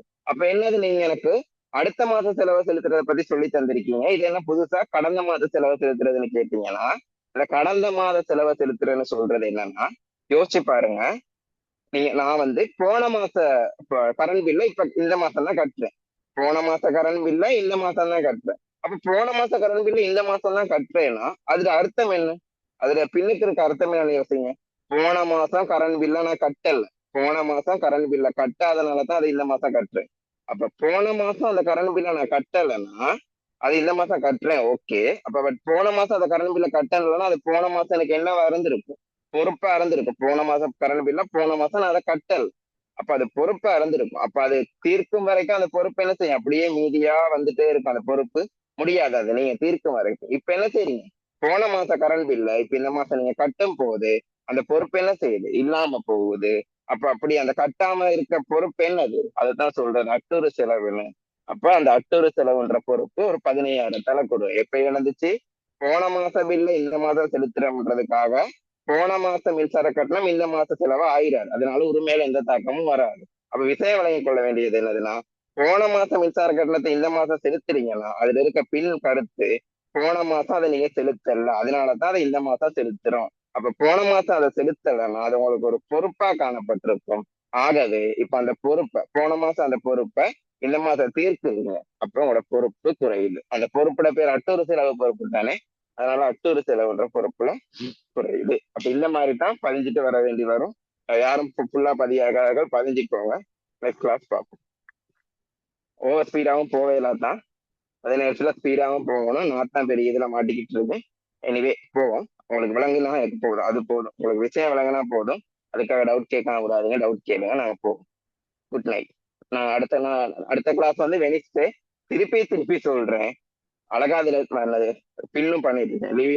என்னோட லிவியா மேடம் சொன்னாங்க, அதை பின் பண்ணி விட சொல்லி. அப்ப அவங்களோட வேண்டுகோளுங்களுக்கு நாங்க பின் பண்ணியே விட்டுருக்கேன். அவங்க சொன்னதுக்கு எனக்கு சரியா தான் சொன்னாங்க, பின் பண்ணி விட்டு அவங்களுக்கு கொஞ்சம் லேசா இருக்கும் தானே.